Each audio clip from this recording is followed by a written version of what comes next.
Model has designed a collection of high-quality custom products and perfected the one-day remodeling experience so you can enjoy your new bathroom faster than ever. Jacuzzi. A jacuzzi bath system fits in your existing tub space. It's a no-mess installation with an amazing style selection that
home of the Sports Pad with Mike Gill, 97.3 ESPN, WENJ, WENJ HD, Millville, Atlantic City. Isn't it about time for somebody's favorite radio program?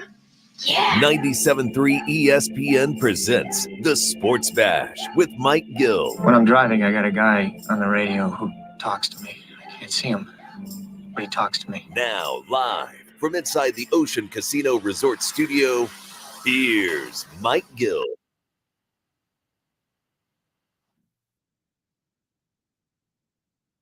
Just after 2, a Sports Bash Tuesday. 97.3 ESPN, the 97.3 ESPN free mobile app, powered by First Bank of Sea Isle City. Streaming live video on the X platform at Mike Gill Show. What's up, everybody?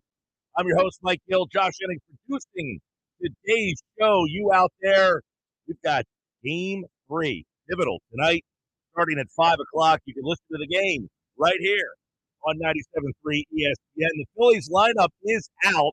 Let's dive right into it. They have a couple of changes in the lineup today. We discussed them yesterday, and they are now out today. So the lineup for the Phillies goes like this. It is the top is the same. It is obviously Schwarber, Turner, Harper, Castellanos, Bohm. And Bohm is back in the lineup. He obviously had the one-game absence in which he was kind of benched for the game, and now he is back in the game, and he is in the 5-hole there. So yesterday on the show, we had kind of said maybe they'll do something else in the 5-hole, but they're going with Bohm in the 5-hole. Real Muto is in the 6-hole, and here is where there are some changes. Austin Hayes is in the lineup. He is hitting 7th. Edmundo Sosa is in the lineup instead of Bryson Stott today. He is hitting 8th. And Johan Rojas is in the lineup. He is hitting 9th and playing center field. So a couple of takes on it. I mean, you take a look at Rojas getting the call in center field. That's something that we had kind of pushed for, hoping that they would do and go with the platoon of Hayes and Marsh instead of using Marsh in center field against left-handed pitching. Manaea starts today, so it will be Marsh and Stott on the bench, Hayes and Sosa in the lineup. Now, what this does, obviously, is later on in the game, the Mets do not have a lot of left-handed bullpen arm. And if they go to a right-hander in the bullpen, Hayes gets substituted out, and Marsh goes into that spot. And then you have Stott to hit for Sosa against a right-hander later on in the game. The interesting part about it is Sosa hits 500 against Sean Manaea, and Stott is up over like 450 against Sean Manaea in the game. It's Bohm who's the one who struggles against Manaea, so you can make an argument that maybe you should have stuck with Sosa at third and stuck with Stott in the lineup. Now, here's the problem. Stott's overall numbers against lefties have not been good this season. But if you just want to go with Manaea and that matchup there, that's the difference, is Stott has been a pretty good hitter against Manaea. Now, the Phillies did face Sean Manaea. If you remember, he pitched for the Padres in a game against him in the NLCS in 2022, and the Phillies chased him in the second inning of that game. They scored 5 runs on him and basically got him out of the game immediately. 1 in the third inning, he lasted in that one. Overall, against the Phillies, he's been okay. He's 2-2. Lifetime against Philadelphia. You know, Sean Manaea against the Phillies as a team, he is 2-2 with a 5.19 ERA in 6 regular season appearances. He did have that one postseason appearance against the Phillies. 609-403-0973. 609-403-0973. That's the text board. Do I have a problem with them starting Stott over Sosa because Stott had the big hit the other day? That doesn't bother me at all. You know, you can't be like, oh, he had 5 hits one day, you take him out of the lineup. You go 5 for 5 one day, you go 0 for 5 the next. That's baseball. The matchup here suggests that it's a lefty. And here's the problem with Stott. He had all season long to prove he deserves the chance against lefties. Stott kind of did this to himself, because he did not have a good regular season. Now, you could try to say, throw the regular season stuff out the window and just go with him because, hey, he came up big and hit that triple. I think the Phillies still feel that they have Stott in a big spot in this game. So that's why I think the move to them does make a little bit of sense in terms of, hey, we'll try to get Sosa in there for the bats against Manaea. And then when Manaea is out of the game, we make the change. But Bryson Stott, I mean, against lefties this year, he hit 223. just simply did not have a good year. He had 223 with 1 home run in 79 games against lefties. So he had a chance to show against lefties that he belonged. We know Brandon Marsh has no business in the lineup. The question I guess you could ask is, should it have been Austin Hayes, or could you have possibly gone with Weston Wilson in left field? And you can possibly talk about that, but quite frankly, I just don't see a situation where you're starting Weston Wilson in a playoff game in this. Now, you could say the same thing. You're going to start Austin Hayes? They traded for Austin Hayes. They felt Austin Hayes. Now, we don't have to agree with them, but if you really thought they were going to go with Wilson over Hayes, I kind of find that far-fetched. I think the Phillies look at Wilson, Cody Clemens, those guys as part-time players. I don't think they look at them as full-time guys. Now, the interesting part is history has suggested, look, they started Christian in games in the playoffs against the Marlins last year over Brandon Marsh. That's how little confidence they have in Brandon Marsh against left-handed pitching. But they decide Hayes, who, by the way, against left-handed pitching, 354. Wilson is 351. So, look, I don't have a problem with them giving Hayes an opportunity. You traded for the guy. He does have good numbers against left-handers this year. I said before, I don't have a problem with the Phillies using Austin Hayes in the role against left-handed pitching. If you want to play him against left-handed pitching, go for it. But I didn't think Hayes deserved to start every day against right-handers. And the Phillies, I'm not going to say they took my advice, but that's the way that I would have gone. I would go with Rojas in center. Then I could hit for Rojas later on in games. Now, I don't like that I'm taking my best defensive center fielder out in the 8th and 9th inning in all these games. I don't like being weaker defensively late in a game, but I'll sacrifice it to get Rojas out there for 7 innings defensively. And look, Rojas did have a hit the other day. He does offer this ability to run. I think the play that was that Rojas' speed really came into play is the ball. He's on first.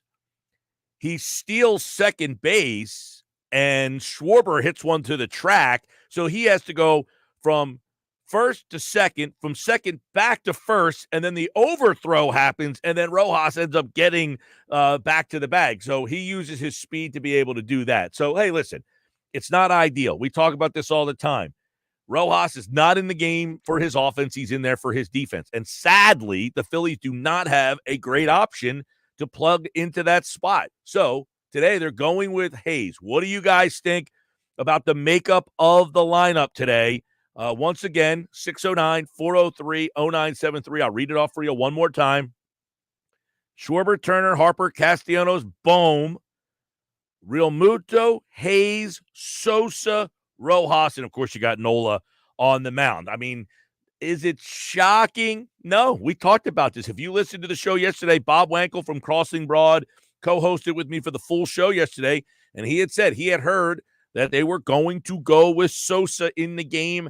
I don't think Hayes is a big surprise at all because you just knew they were not starting Marsh in this situation. So I don't think the lineup is a big surprise, but I think a lot of people probably may have thought about sticking with Stott because he had the triple in the game. But you can't think like that. You can't say, hey, just because you had a triple today, you're going to come back and get 3 hits again tomorrow. That's just not how this game works. To me, Mike, the better argument was the fact that Stott actually has numbers against Minaya. But the Phillies feel like, look, we don't look at this as this guy has good numbers against somebody situation. They're saying we have a lineup that, to me at least, sounds like they have a lineup they're comfortable with to go with against a left-handed pitcher. And I guess the idea is, can we get Minaya out of the game quickly? Well, I think what it says is exactly what you just said, Josh, which is you start the guys early against Minaya, and once he comes out of the game, we have the moves to make. We now can go back to the guys that we think we like more. We like Marsh and we like Stott as better options, but unfortunately, we like them as options against right-handed pitching. Which the Mets have plenty of in their bullpen. Yeah, the only guy that would come in relief that's a lefty is Peterson. Correct. Right. They don't really have an abundance of left-handed arms in that. In fact, I don't think other than Peterson, I think Peterson. He's the only guy, right? It's Budo, Ottavino, Garrett, Diaz. They're all righties. Their entire bullpen is stocked with right-handed pitching. So the Phillies feel like, all right, even Manaea goes 5 or 6 in those key late inning at bats. That's when we can make our moves and we go back to the guy. So I know everybody, it's like a basketball game where why isn't this guy starting, but he's the guy on the floor late in the game? That's kind of what the Phillies are doing right now. They're starting the guy that just kind of fits with the starting lineup a little bit better. But late in the game, we're going to go with that guy who's the sixth man and who can score the bucket. 609-403-0973. In my opinion, John in Tuckerton says, Phillies ruining Wilson with non-play. He's proven he can hit.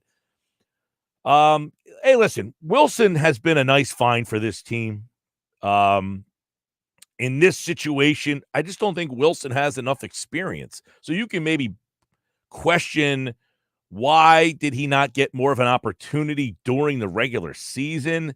But quite frankly, I don't think you can just all of a sudden go with Weston Wilson in this spot, especially, look, Austin Hayes, as much as I think Hayes, the trade was just you could have played Weston Wilson over Hayes instead of trading for Hayes. Correct. But I get it. Like, they thought Hayes was a guy who was a little bit more accomplished. He had been an all-star last year. And Weston Wilson, let's be honest, he's a 30-year-old kind of journeyman. I mean, to sit here and say, why aren't they playing Weston Wilson? Weston Wilson, much like I said with Bryson Stott, Weston Wilson has been around. It's not like he's a guy that just kind of is a young kid and you're like, why are you not giving this guy the opportunity? He has been around and has kind of just been a career minor leaguer. As much as we love those stories, you don't win World Series with those guys generally. No, at the end of the day, you're going with the guy who has the proven track record, right? Mike, that's whether we love Austin Hayes or not. The reality is that it's more about understanding the why than us agreeing with it. Austin Hayes, by the way, against left-handed pitching, I don't have a problem with him getting the opportunity. Or against left-handed pitching, Austin Hayes, 354. Against right-handed pitching, 203. I mean, the numbers suggest, his on-base percentage, 400 against lefties. This is one of the reasons why you got Austin Hayes was, right. Hey, we have a deficiency with Brandon Marsh against lefties. Let's go get Austin Hayes. Now, I was a bit surprised that the Phillies kind of made it known that they wanted him to be the everyday left fielder. Now, I will say Austin Hayes' career numbers against righties are not as bad as they are this season. Correct. He has been worse against righties this year than he has been in his career. That said, this is what you are right now. Like last year, Austin Hayes, who made the All-Star game against right-handers, did hit 280 with 11 home runs. So he has had some success against right-handed pitching in his past. It just has not been this year. Right. It's similar to the fact that, if you look at Nick Castellanos' number this season versus Sean Manaea, you go, oof, that's not good. But then you look at his career against Sean Manaea, you're like, okay, he's actually had a good career against the guy. Maybe he's had a couple of bad days against him earlier this year. 609-403-0973. That's the text board. Who's the guy today who you think comes up big? Is it, and we have this at Mike Gill Show on Twitter, at 973 ESPN on the X platform, whatever you want to call it.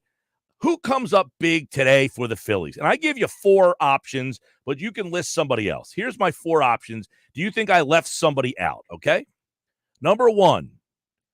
And by the way, the voting so far is heavy on one guy. All right? Heavy. One guy has 53% of the votes. Number 2 has 21% of the votes. Number 3 has 19% of the votes. And number 4 has 6% of the votes. And there are a couple write-in votes for Alec Boehm, which I find to be interesting. And no, they're not from me.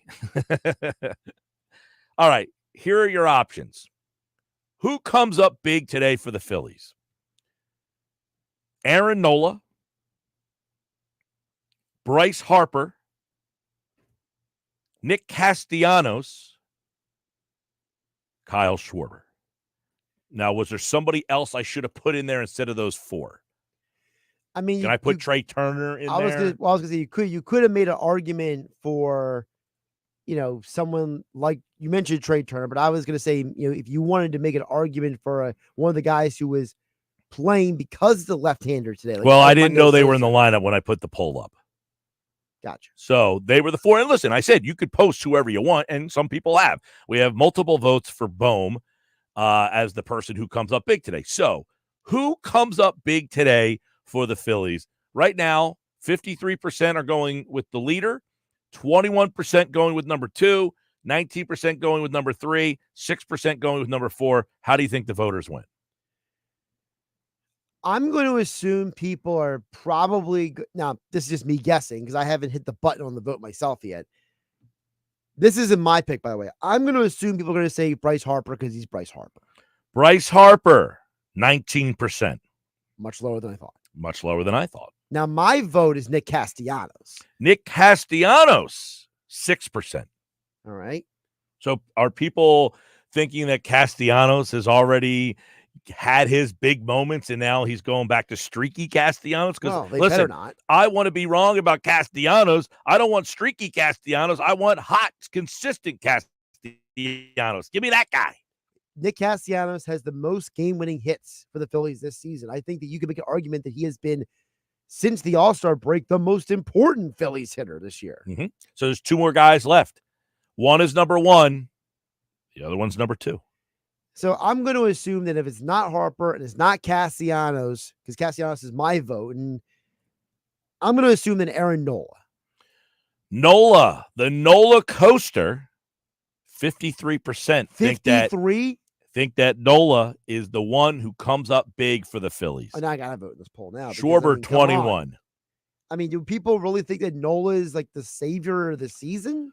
Hey, listen, I mean, the Phillies gambled a little bit here by going with Nola, who many people look as their number 2 guy, and decided to push him back to number 3 for the reasons that we've heard a lot about. Hey, Sanchez, much more comfortable pitching at Citizens Bank Park. The splits suggest he should pitch there. Right. Nola's splits are kind of even. He has pitched in these, bigger moments before. And here you go. Now you won the game, and now you turn the ball over to Aaron Nola. I mean, don't you feel like this is the perfect situation? Is now you have Nola going? I mean, this is the logical situation to me. To me, you look at this as what makes sense. Have your veteran starter who's been there, done that on the road in a playoff game. The series is tied 1-1. I mean, if you win this game, I certainly feel better with Nola on the mound than a Sanchez or a Suarez in this situation. This is why you make this move.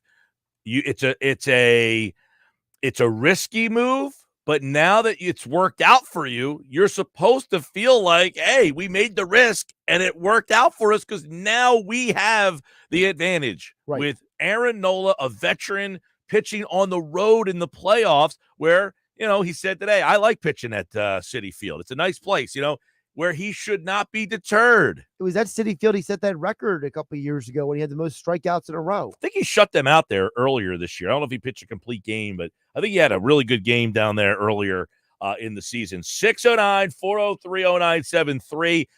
Keith says Esteves is the one who has the big game today. All right. Guess what, Keith? If Esteves gets in the game and gets the save, maybe that is the guy that will look back.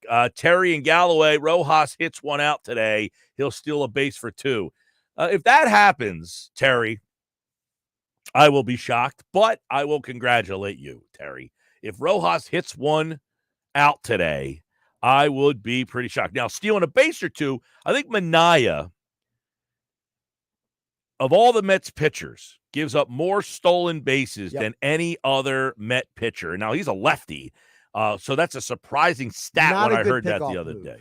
He is not good at holding, but he is left-handed. So, listen, Rojas has the speed, but I got to tell you, he gives you aja on the bases, man. He is terrible. He doesn't ooze with confidence on the bases. By the way, it was May 14th. Nola had the shutout 9-inning victory over the Mets. That was this year. At Citi Field. Yeah, that's what I'm saying. It was earlier this year. He pitched a gem there. Nola, by the way, getting some votes on the text board, 609-403-0973. Jeff and Galloway, if the Mets win tonight, do you throw Wheeler tomorrow or stay with Ranger? Jeff, we'll talk about that more on tomorrow's show. I don't even want to go that far yet. You're not mentally ready for that conversation? Justin and Galloway says Turner and Bo pick up the slack today. Who's Bo? Bohm, maybe he Or meant. maybe Bohm. Not Bo Jackson. I don't know what to think about Bohm. Listen, I'm a Bohm fan, but I got to be honest. I've been highly disappointed with his attitude. And look, he's just been terrible. In the month of September, he has not been good. So for the people who have been, hey, Bohm isn't the guy, Bohm's this, Bohm's that, so far in the month of September, he has proven them to be right. And quite frankly, it's, to me, one of the reasons why I think I can't believe in this Phillies team, because if Bohm is this version, this team can't win the World Series. It's period, point blank. They need the Bohm that made the All-Star game. They need the Bohm that was an RBI machine. They need the Bohm that had the approach to go gap to gap and, help this team become the best record in baseball. He was the steadiest hitter they had up until about September, and then he ends up getting hurt, but he's been terrible. No hiding from that. Bohm's been awful. Maybe it's something you can ask Colin Thompson about when he comes up on the show, Mike, about as a professional athlete, when you have a guy who has a bad attitude, is throwing tantrums, is not, exuding the type of positive energy that your team needs, how does that affect the other guys on the team? Well, I'll tell you what. The Bohm situation is key for me for two reasons. One, as I said, they need him. We talked about it yesterday. They do not have a number 5 guy in this Correct. lineup. They just do not have a guy that makes sense to hit in the 5-hole. He has to be able to help this team out. He has to be able to get some sort of rhythm going at the plate. Well, to be a key figure in this offense, like he was all season. Look, I'm here telling you, Bohm has been bad in September, but you also have to flip on the other side and admit he was really good for the first, April, May, June, July, August. He really didn't have he had like a little slump in May, right. I think it was. But they need him. They need Bohm to be the guy that he was. And listen, you might say, well, what's the guy that he was? He was a steady hitter for this team, essentially the entire season. You called it an RBI machine. What he was. He was on pace to go to have 100 RBI. He had a major letdown. That injury he had really kind of derailed him getting 100 RBIs. So in the month of September, you take a look back at the month of September, he was not good. But no excuses for him. They need him. They have to get him. And his attitude's been terrible.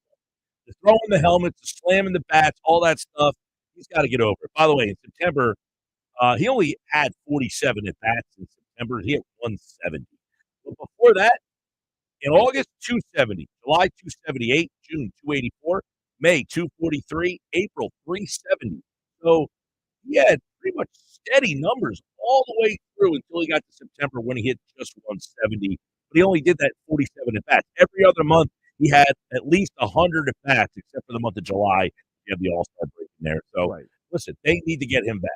They need to get Bohm back. Over the last 30 days, Alec Bohm, 170, not good enough. He's a key for this team to make a World Series run. I'm Mike Gill. This is Sports Pass Live on 97.3 ESPN, the 97.3 ESPN free mobile app, streaming live video on the X platform at Mike Gill Show, YouTube. Use the hashtag SB Live. We've got so much more to get into. Colin Thompson, we're going to talk some football. The Jets fired Robert Saleh today. Colin has been a part of a team that fired their coach in the middle of the season. We'll talk to him about that. Talk to him about who's for real in the NFC. Washington, for real. Minnesota, for real. Which teams does he think are for real? And we'll get his initial thoughts on the Eagles and the Browns. We're mixing it all in today. We're off at 5 o'clock for the Phillies and the Mets. NFL, Eagles, Browns, Phillies, NLDS, right here on 97.3 ESPN. It's the Sports Bash with Mike Gill. Do I have everybody's attention now? On 97.3 ESPN and the 97.3 ESPN free mobile app. Go to get your game on at the Gallery Bar Book and Games at Ocean Casino Resort. Cheers your favorite drink while cheering on your favorite team.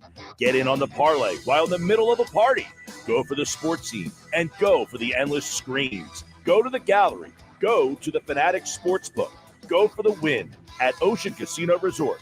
For more information, visit theoceanac.com. Must be 21 or older to wager or consume alcohol. Gambling problem? Call 1-800-GAMBLER. Some people just know they could save hundreds on car insurance by checking Allstate first. Like you know to check your sunroof is closed first before driving through the car wash. Whoa, whoa, whoa, whoa, whoa, whoa. Oh, no. Wait, whoa. Yeah, checking first is smart. So check Allstate first for a quote that could save you hundreds. You're in good hands with Allstate. Savings vary. Terms apply. Allstate Fire and Casualty Insurance Company and affiliates, Northbrook, Illinois. It's hurricane season. Are you prepared? Don't get left in the dark. Calvi Electric, a certified Generac dealer, has you covered. From installation to maintenance, they're your go-to experts for Generac generators, ensuring your home stays powered through any storm. A Generac home standby generator will automatically restore power to your home during an outage, so your life goes on uninterrupted. Put your trust in Calvi Electric, the premier electrical contractor serving South Jersey for over 115 years. Visit calvielectric.com today or call 609-345-0151. Whether you own a local business or a global one, you know that these days, generating growth is a challenge. By teaming with Bank of America, you'll not just stay ahead of the curve, you'll move it. With access to experts, award-winning insights, and business solutions so powerful, you'll make every move matter, locally and globally. Visit bankofamerica.com/banking for business to learn more. What would you like the power to do? Copyright 2024 Bank of America N.A. Hey guys, are you afraid of taking off your shirt in public? Don't be embarrassed. Just say, I love Lyle back instead. With male breast reduction, many men develop a fullness in their chest as boys that persists and even worsens as they get older. This condition is called gynecomastia, and with simple liposuction, most cases can be effectively treated. Call 856-MAKEOVER today to schedule your time with Dr. Lyle M. Back. That's 856-MAKEOVER. Or visit ilovelyle.com. Get in zone, AutoZone. Welcome to AutoZone. What are you working on today? Sounds like you heard about our Mobile One giveaway. Right now, you can get a free Red Bull racing sign when you buy 5 quarts of Mobile One motor oil. And you can enter to win a signed undershirt from F1 champion Max Verstappen. Find Mobile One at any one of our 6,300 stores or on AutoZone.com. Ends November 18th. No purchase necessary for giveaway. Get in zone, AutoZone. See AutoZone.com for details. Here in New Jersey, it's one wow after another, after another, after another. I'm Chief Meteorologist Dan Zarrow. It's a little bit orchard and a little bit vineyard. It's Terhune Orchards in Princeton. You'll be wowed by acres of pick-your-own fruits and vegetables, including apples and pumpkins, of course. Their fully stocked farm market is open year-round, and their winery tasting room offers flights of their finest red, white, and fruit wines. Terhune Orchards Fall Family Fun Weekends continue through early November. Find your wow at visitnj.org. New Jersey, little state, lot of wow. Oh no, stomach issues again? Stomach issues? Who are you? Your pancreas. I could be the real reason for your diarrhea, gas, bloating, stomach pain, or loose oily stools. I thought it was my stomach. People often do, but any of these symptoms could mean having a condition called exocrine pancreatic insufficiency, or EPI. With EPI, the pancreas doesn't release enough enzymes to break down food, but EPI is manageable. Use the symptom checker on identifyepi.com and speak with your doctor. That's identifyepi.com. Sponsored by AbbVie. Is your home ready for the season? Are you worried about rooms that won't keep you warm in the winter? Call Jenkins Plumbing and Heating today about a new system from American Standard Heating and Air Conditioning or a Mitsubishi ductless system. Take advantage of financing of up to $15,000 from South Jersey Gas or Atlantic City Electric. Save more with rebates from these local utility companies. A new system can save on your utility bills. Call Jenkins at 609-641-6262 or online at jenkinsandsons.com. What if you could hear your favorite song for the first time again? Introducing the all-new, reimagined Nissan Kicks. With an available Bose Personal Plus sound system that uses speakers in the headrest to create a 360-degree listening experience. You've never heard anything like this. Reimagine your music and your drive. Experience the all-new, reimagined Nissan Kicks for yourself at nissanusa.com today. Something good to know from First Bank of Sea Isle City. We have all of today's innovative banking products just like the big banks, but we offer something they can't. A personal community focus. Let's get you started with Bill Pay. You save time when you pay your bills online. It's fast, easy, and convenient. First Bank of Sea Isle City, a community bank that delivers more for you every day.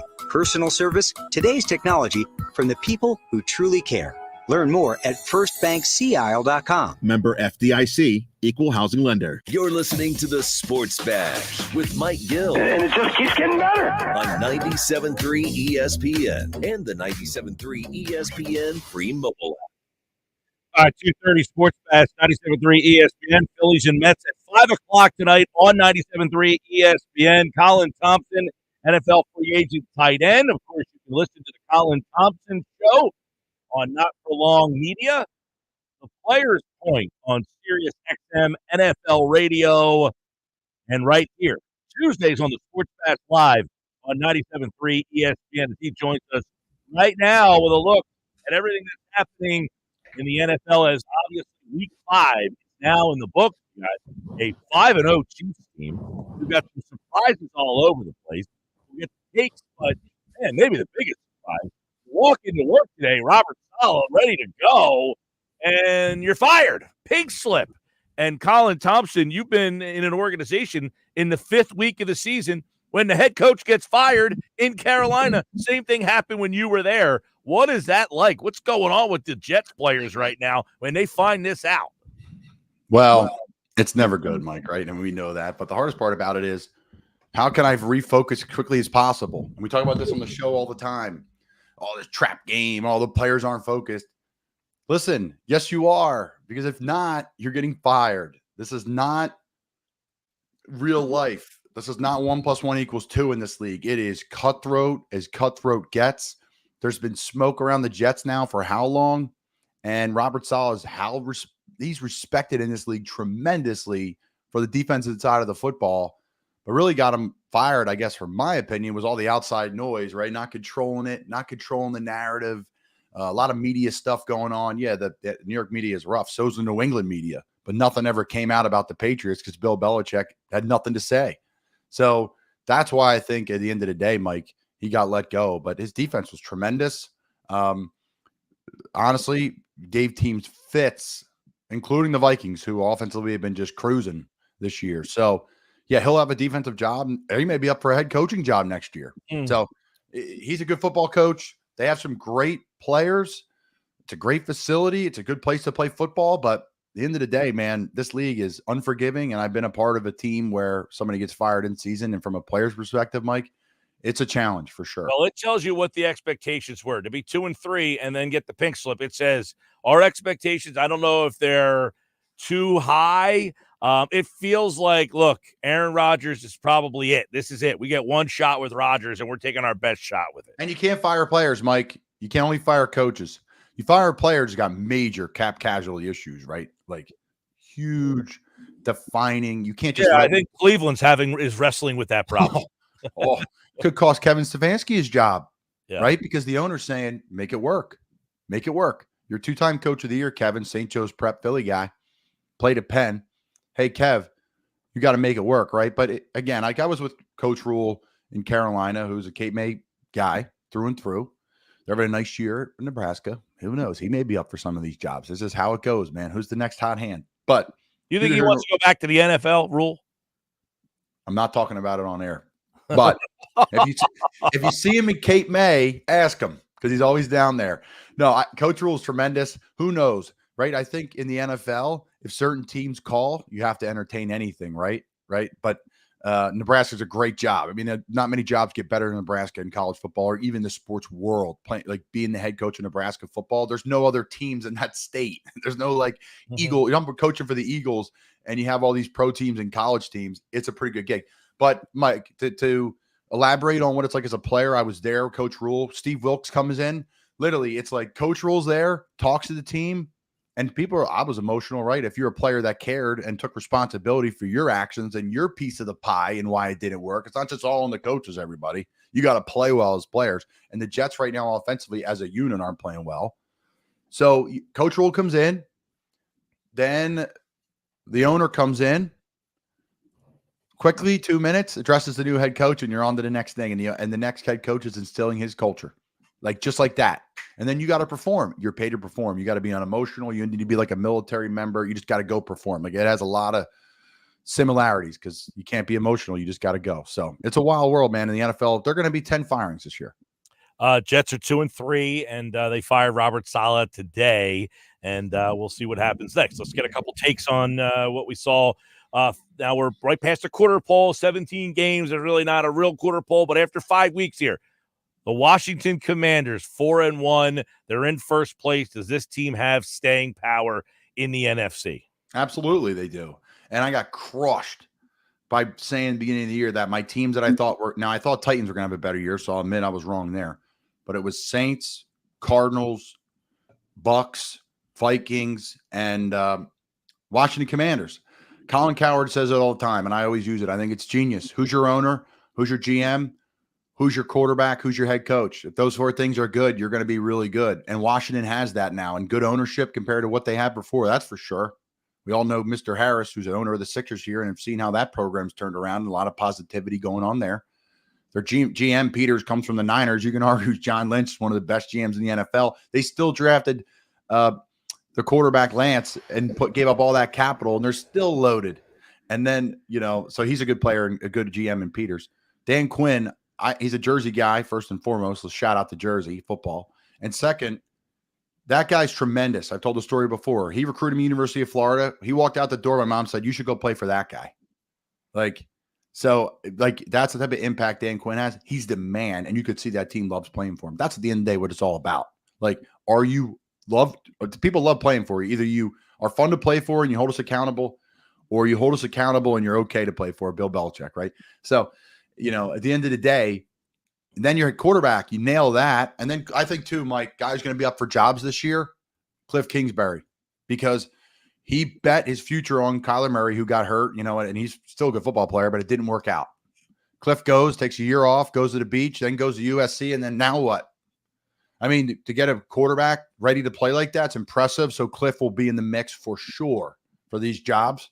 Because at the end of the day, man, if you're an NFL head coach and you don't have a great quarterback, you will be fired. That is fact. All right. You got, let's stay in the NFC East. Dallas gets that win late against Pittsburgh. Is that more Pittsburgh isn't what we thought? Dallas has figured something out. Are we still not buying, or I don't want to say still not. I think we were thinking Dallas was going to be pretty good, and they've looked pretty average. Yeah, I mean, I think Dallas is what everyone thinks Dallas is. Everyone wants to rip them, but they're still going to win 10 games. Still going to win 11 games. They're going to be in the playoffs. Ooh. Just like for them. They got schedule, man.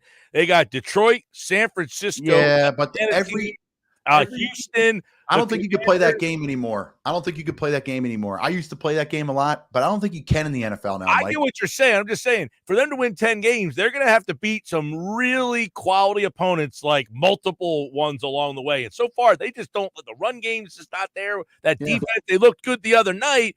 But how long can they hold off with that defense missing key guys?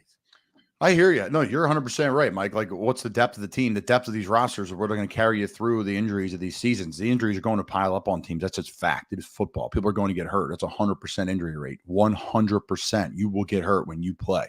So at the end of the day, yeah, Mike, I still think they're going to win 9-10 games. I think every Detroit gets, ran out of the building by Bucks at home, and Bucks had nobody healthy. And then Detroit, beats whomever and blows them out and looks like they're going to win the Super Bowl at home a couple weeks ago. Yeah. So, it's just week to week, this league. It really is. The Niners, we thought were the best team in the NFL, and they went to Minnesota, and Minnesota scored whatever on them and blew them out, right? The Texans are a good team. They didn't score a drop against the Vikings. So, I think the only team right now that is going to be there because of their coaching staff and how deep their roster is the Vikings. It's the Vikings. I mean, Kansas City. You like Minnesota. You think that team is legit. Real. Okay. For real. Yeah, Brian Flores' defense is a problem. It is a major problem. If the offense isn't clicking, they showed this weekend, the defense will make a play. And they do. They create major issues for people. And I know it's just the beginning for them. This isn't the old Vikings where you're like, they're going to roll into Philly, and you think it's going to be a close game, and the Eagles. Well, their problem in the past has always been the offensive line has been a disaster for them. They're good. Always kind of was their downfall. They always had the skill players. So now you have the skill players. Your line is improved. The question went to the quarterback. I think people entered this year not believing in that team because who's going to play quarterback? They went out and drafted J.J. McCarthy. He gets hurt, and now by default you have Darnold, and I don't think people believed in him, and with good reason in the past. I don't think that's not fair. No, it's completely fair. I played with Sam, so I saw it with my own 2 eyes, and I'm like, ooh, this guy's pretty good. And then you're telling me he's going to go sit a year under Kyle Shanahan and the Niners and not play a snap? ooh, he's going to get his confidence back. Yeah. He's going to be with those really good players, the Niners, in practice when Brock Purdy's dinged up, and he's going to learn the same offense. And then guess what? You're going to go to the Vikings, and you don't even have to learn a new offense, Mike, because it's the same thing. Right. So for me, if he's the real deal, then that team can be taken seriously. they're very serious because at the end of the day, they can run the ball too. Their O-lines, it's the same guys, Mike. I was pounding the table for them last year. It's just figuring things out, how it's got to come together. Like Eagles have a great O-line, but they can't protect sometimes. That's how it goes. Like it's a schemed game. It's not like, well, our O-line's an A and this D-line's a B, so we're going to beat them by X. It's like, no. What's the coach's scheme for them? How are we getting them with cadence? Are we playing with tempo? That's why there's a million coaches. There's more coaches than players because how hard it is for it to go. All right. We're talking with Colin Thompson, NFL free agent tight end, of course, host of the Colin Thompson Show. I think you look at this NFC North, you got Minnesota, who we like. Detroit was the favorite. Green Bay, Chicago, they're all over 500. That division is going to have a ton of stories in it. No doubt, Mike. I mean, the thing is, you got to bet on Detroit. You got to bet on Dan Campbell. You got to bet that team's going to learn from the mistakes that they made even earlier in this year when it comes to clock management, and they fumbled a couple things there last year in the playoffs going for it. Excuse me. So I think at the end of the day, it's Detroit's right indoor, home field advantage, all that stuff. But, it's not Detroit's division. It's the Vikings. And I think it was good to see Caleb Williams show that he can play in this league. Everyone calmed down. I think the hardest thing to happen to to Williams is his counterpart, right? Daniels balling in Washington, just like Bryce Young in Carolina and CJ Stroud last year, right? Like the number one picks are taking some time. What they're going to do with Bryce Young, I don't know. What happens when they call for Andy Darnold and he gets a third-round pick and goes to a team that needs to make a playoff run because Andy's playing well. That's neither here nor there. We're talking NFC North. But, yeah, I think it's Minnesota, Mike. Tremendous home field advantage. Green Bay, I said it. Somebody has to lose in that division. I mean, the Bears will be one of those teams, but I love Green Bay. I think they're a great team, great culture. But how much they scare you, how much they really scare you all the time. I mean, they're really good, but it's like somebody has to. And I've been a Minnesota favorite since I played there 2 years ago. The organization's just fantastic. The South seems to be, you got Atlanta, Tampa Bay, and pretty good. Those three teams, right? They're all kind of nipping at each other's heels. That West, Seattle, Arizona beats the Niners. The Niners are now 2-3. If the Rams can get healthy, can they hang on? They're 1-4. But man, this NFC, it just seems that there's a ton of storylines. Even the NFC East, you got 4-1, 3-2, 2-2, and 2-3. I mean, everybody's kind of hanging around in there too.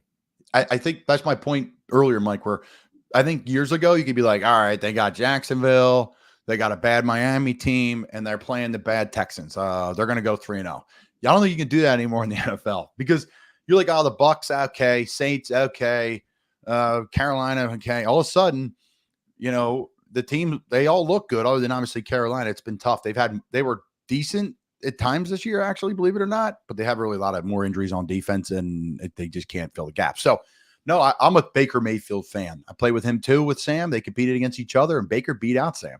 I would never bet against him and Todd Bowles. I'm a Todd Bowles fan, Temple guy. Defensively, he's very similar to Brian Flores. You don't know what's coming, when it's coming. If they have the right guys healthy for them in Tampa, Vita Vea being one of them, it caused major problems. You saw what happened to Philly, like major problems. And people can't even name players on that defense. So Winfield Jr., who's hurt, as I'm making a mess here in my office. But neither here nor there, Mike. There's great parity in this league now, I think more than ever. And it's because of the quarterback position. I mean, there's backups that can win games. Look at Joe Flacco. Well, one team that's had quarterback problems, and they spent a lot of money on that quarterback. Give me a thought on the matchup between Philly and Cleveland. Cleveland 1-4. They're a -42. I watched most of the game against Washington, a disaster. The whole game was a disaster for Cleveland. This team went to the playoffs last year with a lot of guys hurt. They're healthy now with their quarterback back, and they're rotten. So what's a key matchup between Philly and Cleveland this weekend? I mean, that team without Chubb, what are they? And listen, that team has a great O-line. They had a great running game. Their defense was nasty. Jim Schwartz. At the end of the day, Mike, the matchup is plain and simple. How are the Eagles going to handle Jim Schwartz in the defense? Because defensively, I think the Eagles will get better throughout the season. I don't think that's a secret. I mean, people are like, oh, you got breaking tackles, get all that. But at the end of the day, you got to learn to play in this system. They got some guys that are getting used to it. Huff is a new guy in the system. He's never played in the system before. He was a hand in the dirt, rush edge, pin the ear back guy. Now he's setting the edge, and it's a different thing. So that's going to be a thing. Sweat is a year older. He's had some injury issues. So it's how you're going to handle the pressure package, because Jim Schwartz is going to say, all right, Todd Bowles, what'd you do down there? Let me watch the tape. That's all he did on the Eagles bye week too. They're saying, okay, how are we beating the Browns? But for Coach Schwartz, after this week, he's watching the Eagles tape of, man, how did they handle the pressure package? And Mike, in this league, it's called the 3-game stink. If you can't stop it for the next 3 games, you are going to see it. And that's how it goes. If you get a punt blocked against you, they're bringing it same pressure right down your face. If you get a pressure home to sack Jalen Hurts, guess what they're doing? It's going to be the same pressure. Can we check to it? Do we Browns know? blitz a lot. Browns blitz more than almost any team in the league, by the way. So buckle up. Are they? Because last year the Eagles said, no, we're going to have Jalen beat the pressure with these ridiculous throws. That's not his game.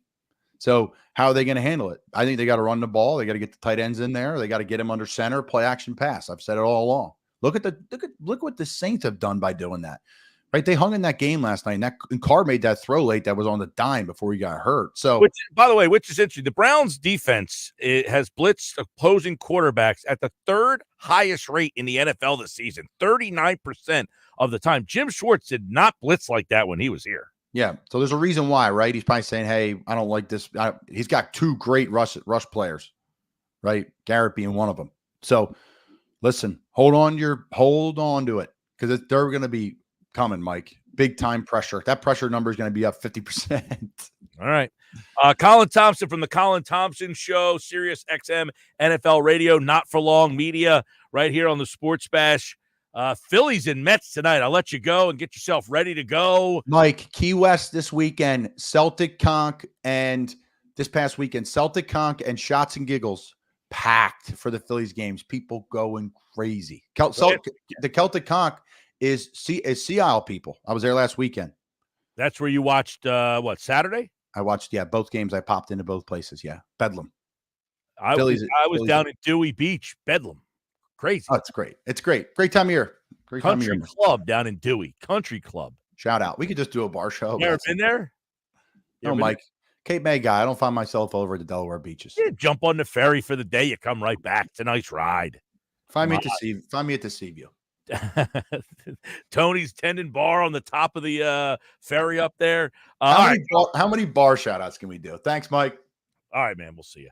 We'll do something at some time. We'll just do a little. I'll call you tonight, maybe on the post game. We'll do a little something here on the YouTube channel. All right, Colin Thompson, everybody, here on the Sports Bash Live, 97.3 ESPN, and of course the 97.3 ESPN free mobile app, powered by First Bank of Sea Isle City, and streaming live video on the X platform at Mike Gill Show. Subscribe on YouTube. What's up, everybody? We got Phillies and Mets coming up at 5 o'clock tonight on 97.3 ESPN. And coming up on the other side, Frank Close has his Phillies mailbag. I should say in 11 minutes from now.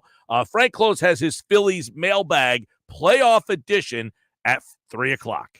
When you need the best Phillies coverage, there's only one place to get it. Stott swing goes the other way, left center field to hit into the alleyway. This rolls all the way to the wall.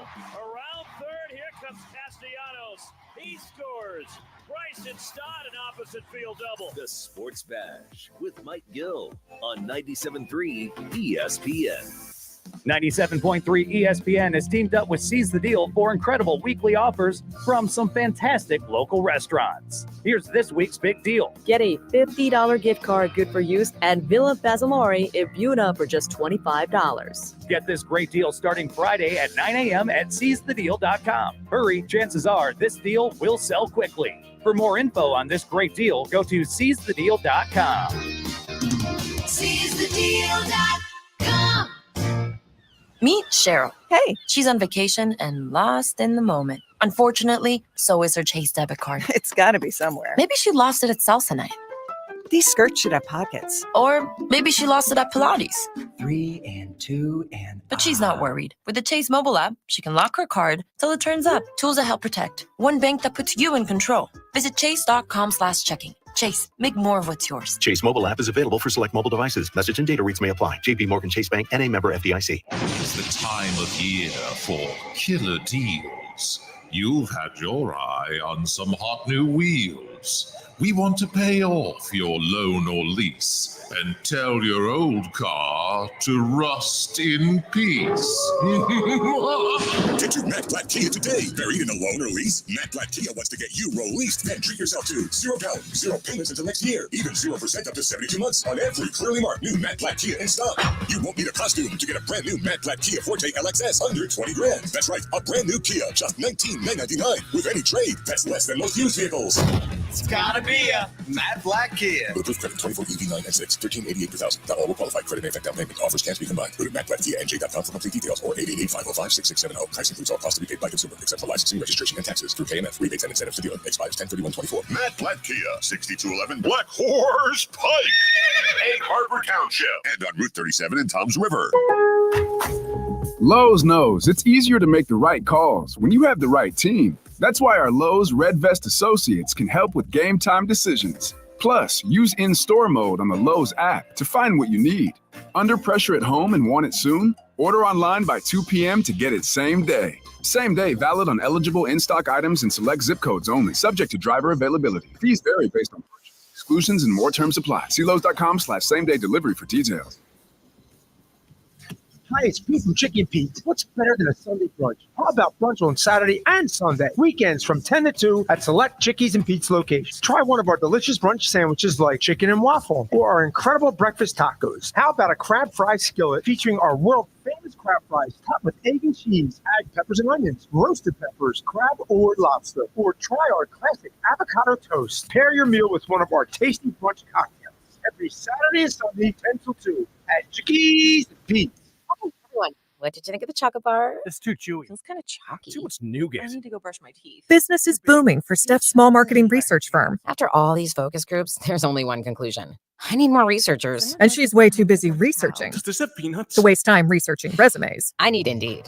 Indeed you do. Put our matching platform to work so you can spend less time searching and more time connecting with talented candidates. Visit Indeed.com/credit and get $75 towards your first sponsored job. Terms and conditions apply. Texting enrolls you into recurring automated text messages. Consent not required to purchase. Message and data rates may apply. Hey, Dan, how you doing? Haven't seen you around the gym. Yeah, I've really fallen off. Since I turned 40, I just don't get the results I used to get. Could be lower testosterone. I went through it a while back. I got Nugenix Total T, and it's made a huge difference for me. I've seen that ad on TV. Is it for real? Oh, yeah. The key ingredient is something called Tesnor, which helps boost free and total testosterone levels to help you trim up and stay lean. And it's made a difference for you? Man, I feel like I'm in my 20s again, at work, in the gym, and in the bedroom. Are they still giving out complimentary bottles for people to try it for themselves? Yeah, you just need to send them a text. Text BEAT to 42424 right now for your complimentary bottle of Nugenix Total T. Plus, text now and we'll include a bottle of Nugenix Thermo, our most powerful fat incinerator ever, to help you get back into shape fast, absolutely free. Text BEAT to 42424. That's BEAT to 42424. Products and statements have not been evaluated by the FDA. These products are not intended to diagnose, treat, cure, or prevent any disease or illness.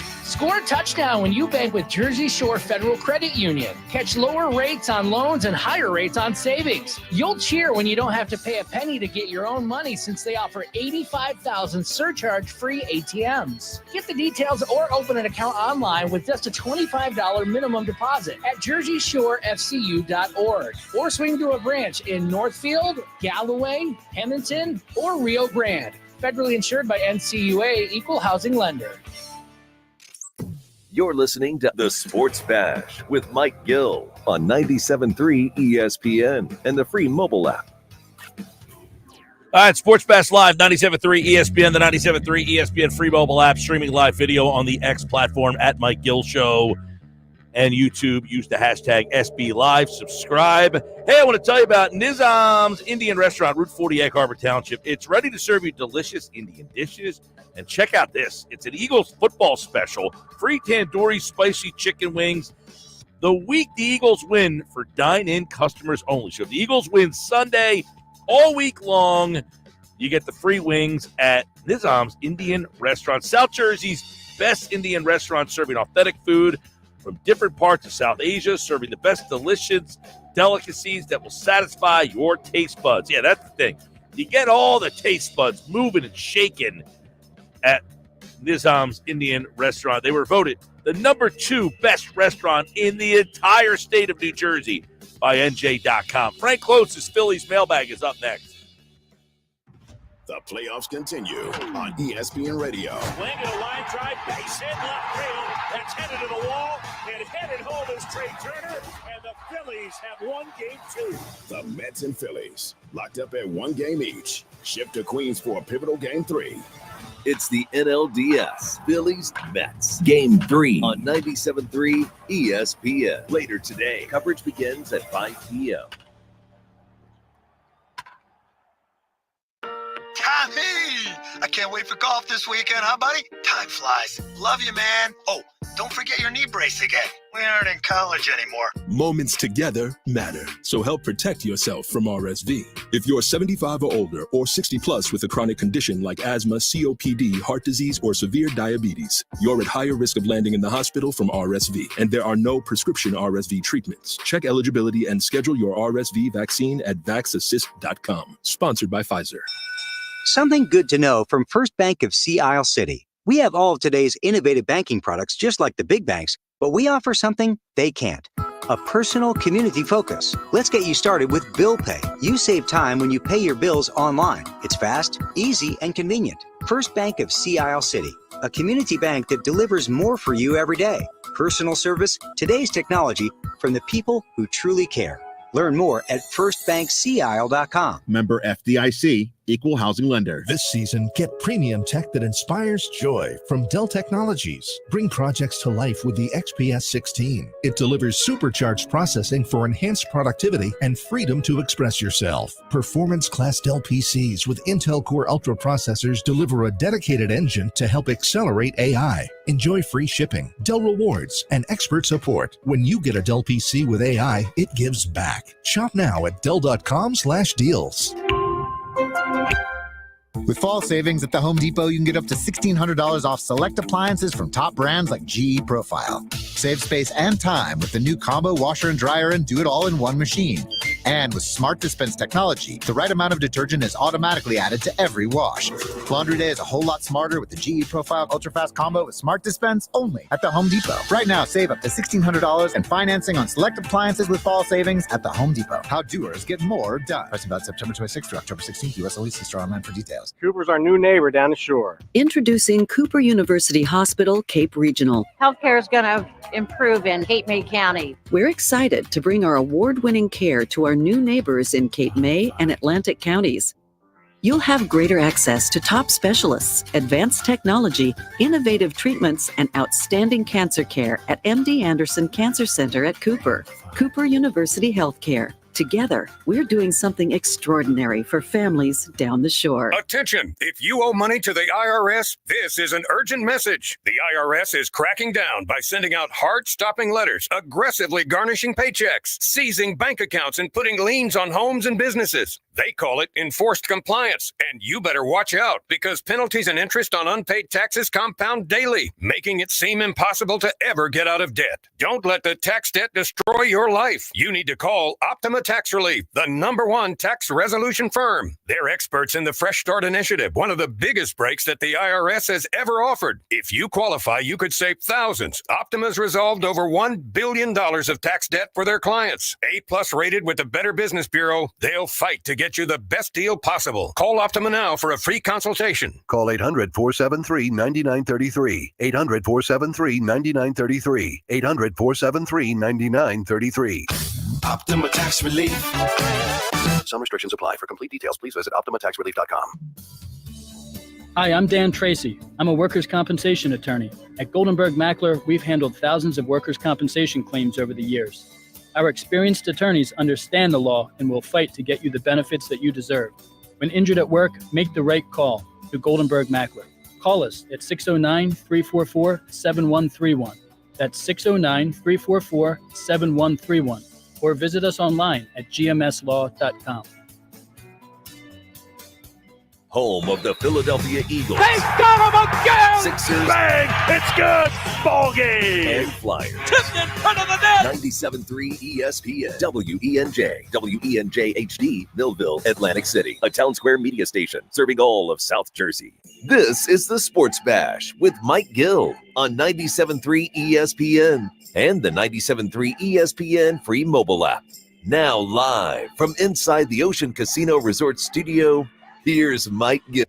It doesn't matter whether it's a training game, regular season game, playoff game, bullpen, midweek in June.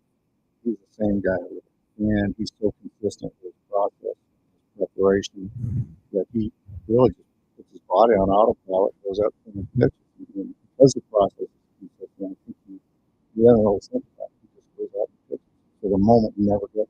Rob Thompson on Aaron Nola, his Game 3 starter. The moment never gets to him. It's Game 3 tonight, right here on 97.3 ESPN. It's time for Frank Close with the Phillies mailbag here on the Sports Bash Live. This hour brought to you by Broadleaf Plumbing, Heating, and Air Conditioning, your trusted source for heating and plumbing service and installation for generations.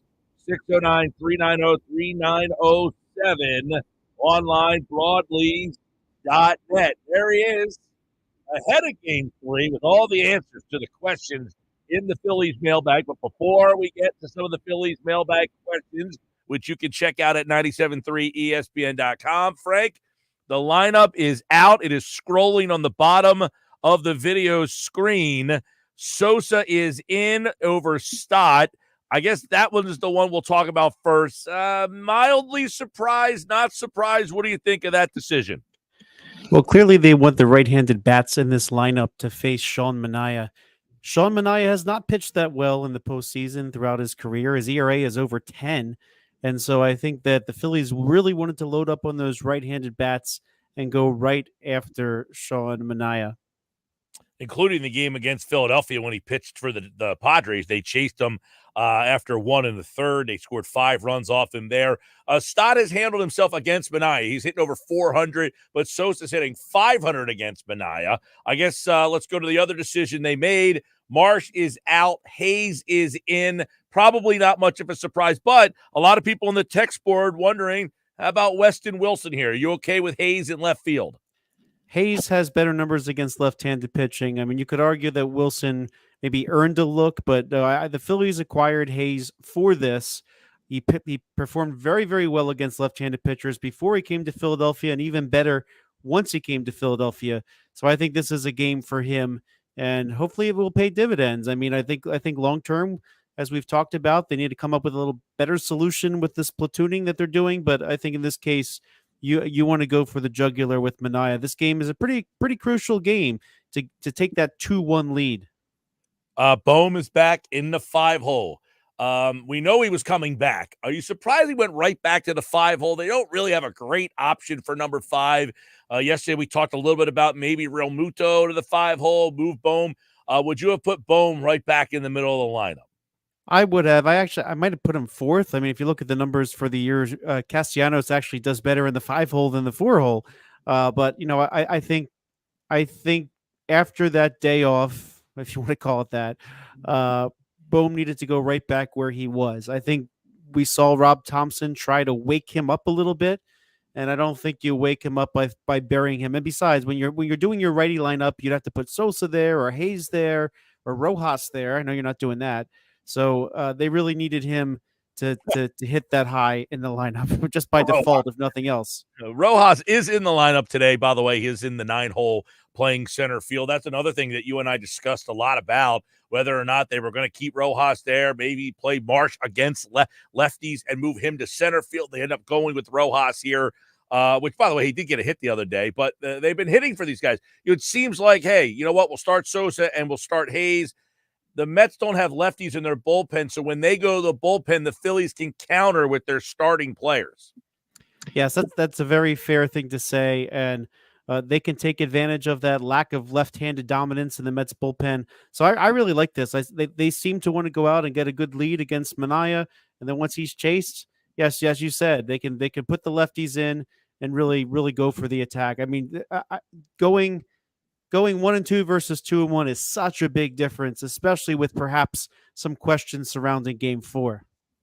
Frank, close our Phillies mailbag. Let's go to the Phillies mailbag questions. Mike says, what's your level of trust right now on Matt Strom? And we could talk further about, the decision to use Strom in the ninth instead of Hoffman, instead of going with Estevez for an extra inning there. They went with Strom.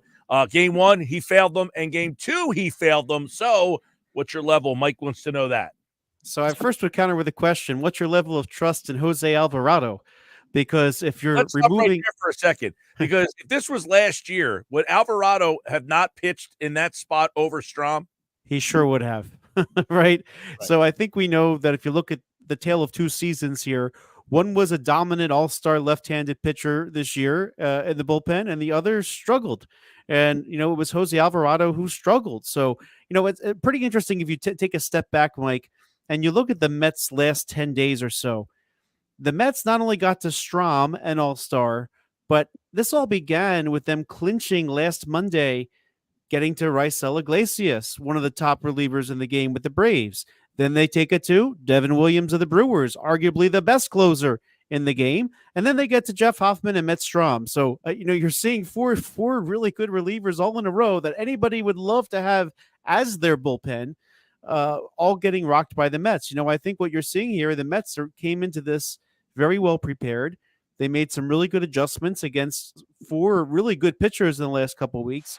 So I think right now, the Phillies probably spent their day yesterday doing that homework on the Mets. How can they adjust back to those Mets hitters who seem to have a clear plan of attack against these all-star relievers?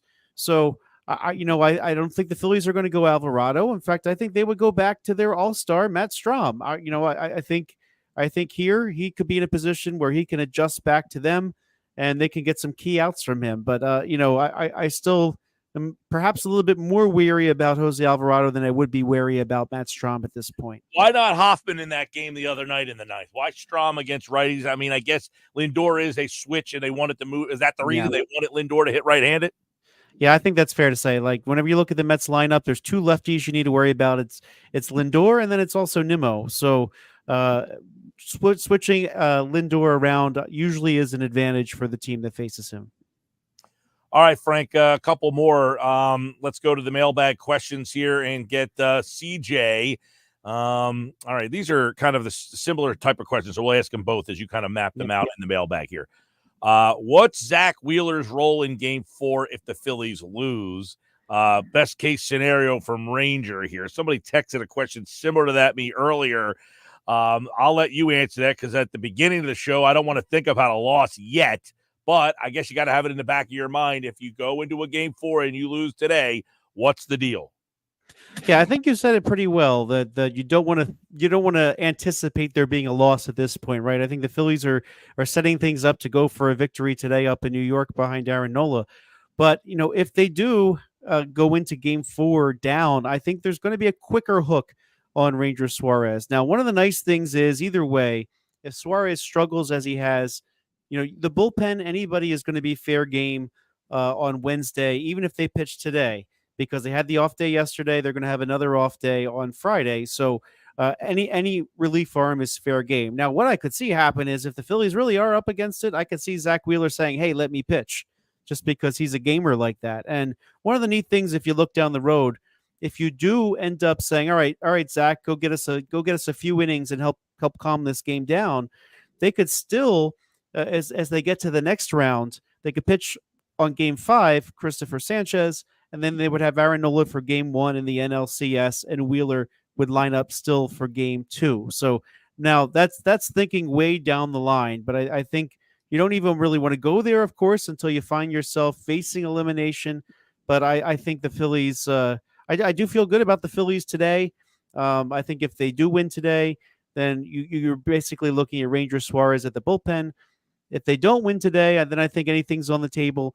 We saw Rob Thompson use Ranger Suarez in the bullpen for some key innings back in 2022 that arguably really made the difference as they went to the World Series. So we know that Rob Thompson's willing to think out of the box like that. But I think if the Phillies win today, they're not going to go there. Let's go to Aaron Nola, today's starter. Obviously, the Phillies made the decision that was going to be, hey, Sanchez is going to go 2, Nola for 3. Now you have Nola in a spot where now this is what you wanted. You wanted Nola to be in that closeout, or not closeout. You were hoping it was a closeout situation, but pitching on the road. But when he is at extra rest, 6 or more days rest, 17 innings, an ERA of almost 11, this is not a good spot for him historically. He has not pitched since September the 29th, when he is on 6 or more days rest, a 10.59 ERA. Why should we feel different about Nola with the extra rest this time? Well, I think one thing that they do have going for him is Aaron Nola has been around this Phillies team a very long time, which means he has pitched many games at Citi Field. I don't think this is going to represent a big challenge to him. I think his adrenaline will be going a little bit higher, as we know. We've seen him put together some really, really dominant playoff games in the last few years. So I think a combination of his adrenaline slash, I don't want to say comfort pitching at Citi Field, but it's not something that's foreign to him. So he's going to be in a semi-familiar territory. It's not like he's venturing too far out of his comfort zone. So I think that would be okay. What I would like to see from the Phillies too, for his psyche, see the Phillies come out and score some runs against Sean Manaea in the first inning. Then I think Nola will just lock in and do his thing. So yeah, I know that layoff was long. They have let him pitch to try to keep him in rhythm best they possibly can. But you know what? This is what makes or break playoff teams. You know, that layoff. I know the Braves complained about the layoff in previous years, and of course they didn't have a layoff this year, and it didn't matter anyway. But you know, if you're going to step up and win, you know, it's when this adrenaline gets pumping in the playoffs, and I think that extra adrenaline boost is going to benefit Aaron Nola. All right, let's go to Greg's question. This is an interesting one because Bohm did not play game 2. He's back in the lineup today. There are people that have suggested maybe Bohm will not be back. You've got to find, like, if the Phillies, you know, do not end up winning a World Series this year, you're going to have to find a way to shake this roster up in some capacity. Do we think Bohm could be the guy that's not back moving forward? Will they attempt to try to trade him, move him? What do we think about Bohm's future if, you know, today doesn't go well for him and the team? Yeah, what I think kicked this off, you know, a good friend of the station, Kevin Cooney, you know, longtime Phillies beat writer, he posted on X that he's starting to think that Alec Bohm may be playing his last home game at Citizens Bank Park. I mean, that's a pretty bold statement from Kevin Cooney there. But you know, I think that it's kind of telling that at this point, I mean, if you look at the game on Saturday, after he made that key out with 2 runners on base that could have gotten the Phillies back into the game, the way he slammed his helmet down. So there's 2 things here. One, he's struggling. I think that's very, very fair to say. If you look at his season, like, he was a doubles machine. But after August 11th, he had 1 double. He didn't have a single double in the entire month of September, and he batted 170 in the month of September. But you know, this is a playoff game. You're facing the best pitchers in baseball, usually in the playoffs. That is not the time or place to be throwing helmets and, I want to say, hissy fit, but you know, reminds me of my 7-year-old when she's throwing a temper tantrum, right? You know, this teams in this situation pick each other up. You know, they don't act that way, and I think Rob Thompson really wanted to remind him of where he is and what he needed to do. So he sat him. I mean, part of it, yeah, he's struggling, but part of it too, I think, was the attitude adjustment, right? You don't need that negativity around your playoff team. So hopefully he'll get locked in here and get back on track. You know, he's someone who just makes a lot of contact. You know, he what I don't like from him the last few days is he's been swinging way too much and having very quick at bats, not seeing any pitches. Hopefully yesterday, combined with the extra time off on Sunday, he'll relax a little bit and take some pitches and wait for his pitch. But you know, I think it's a little premature to say that he won't be back next year. Yeah, the Phillies do have top prospect Aiden Miller in the system that needs to play somewhere, and Trey Turner at shortstop has many years left on his deal, and the other middle infielder, Bryson Stott, is Gold Glove caliber in defense. So they're going to need a place for Aiden Miller soon. It's not next year, but you know, I mean, if this continues, you know, I think that could be a reason to move on from him, just because, again, this is time to be a good teammate, band together, pick each other up. And he seems to be worried about himself. So I think that's the predominant message that you don't like to see if you're a manager, that he's worried about his own personal performance, whereas this is a team effort here and teams pick each other up. Well, listen, I haven't been a Bone fan. He's been very disappointing. But that said, for this team to hit its ultimate goal, they need Alec Boehm to be the guy he was from March all the way basically to September.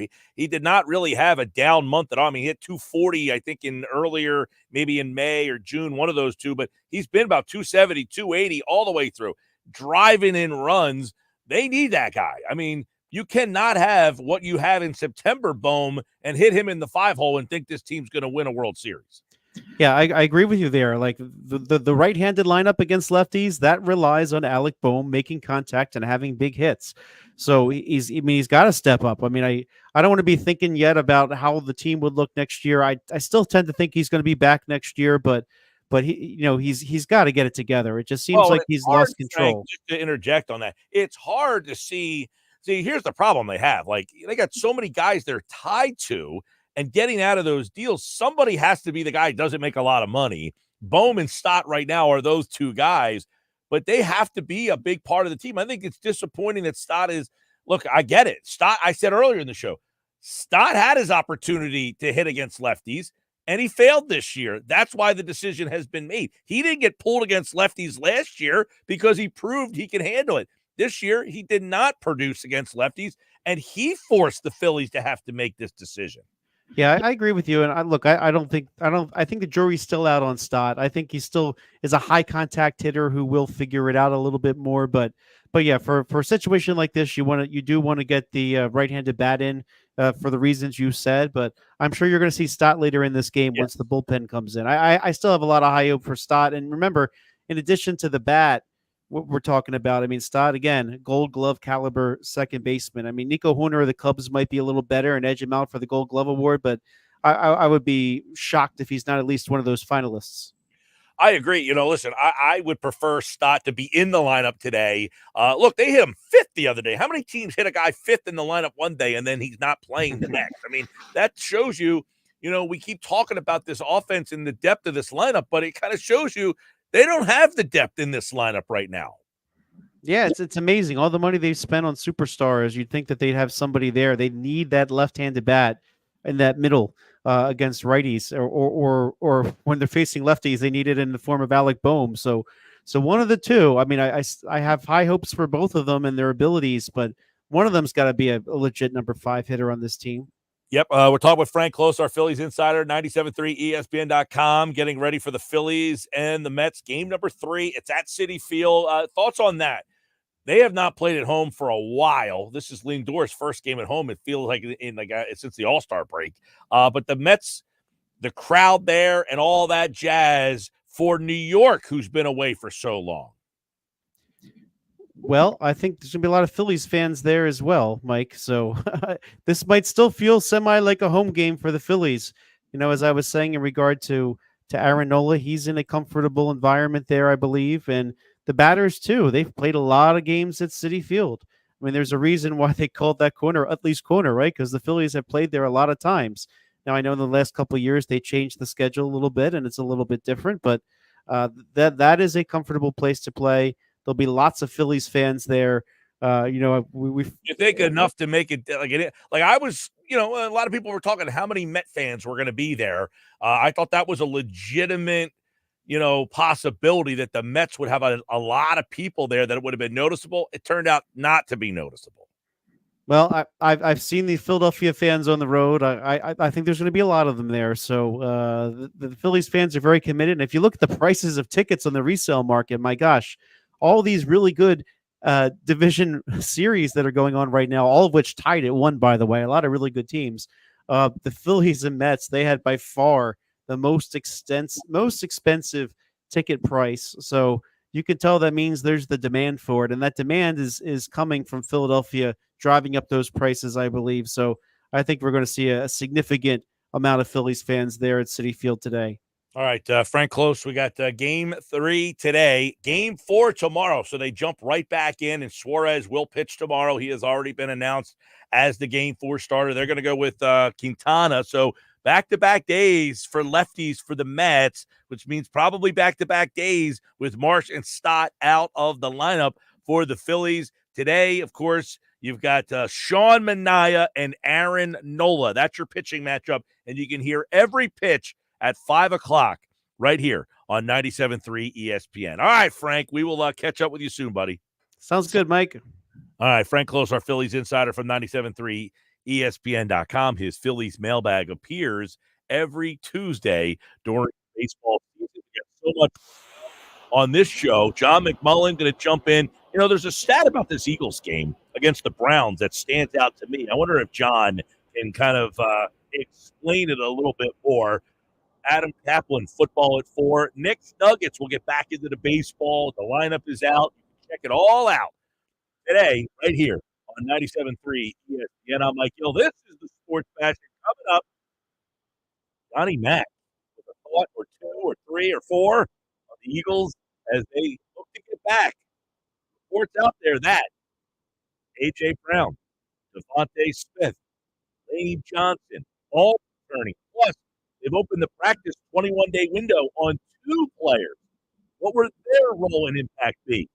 That's all coming up next right here on the Sports Bash on 97.3 ESPN. This hour of the show brought to you by Broadleaf Plumbing, Heating, and Air Conditioning, your trusted source for heating, plumbing service, installation.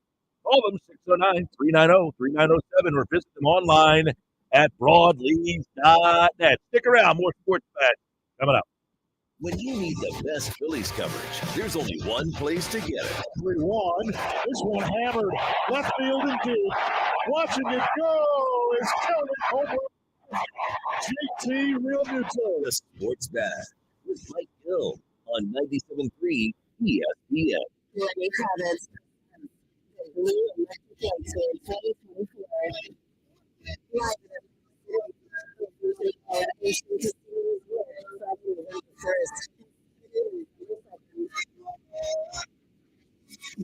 Now at the Ocean Lenny Kravitz, brand new blue.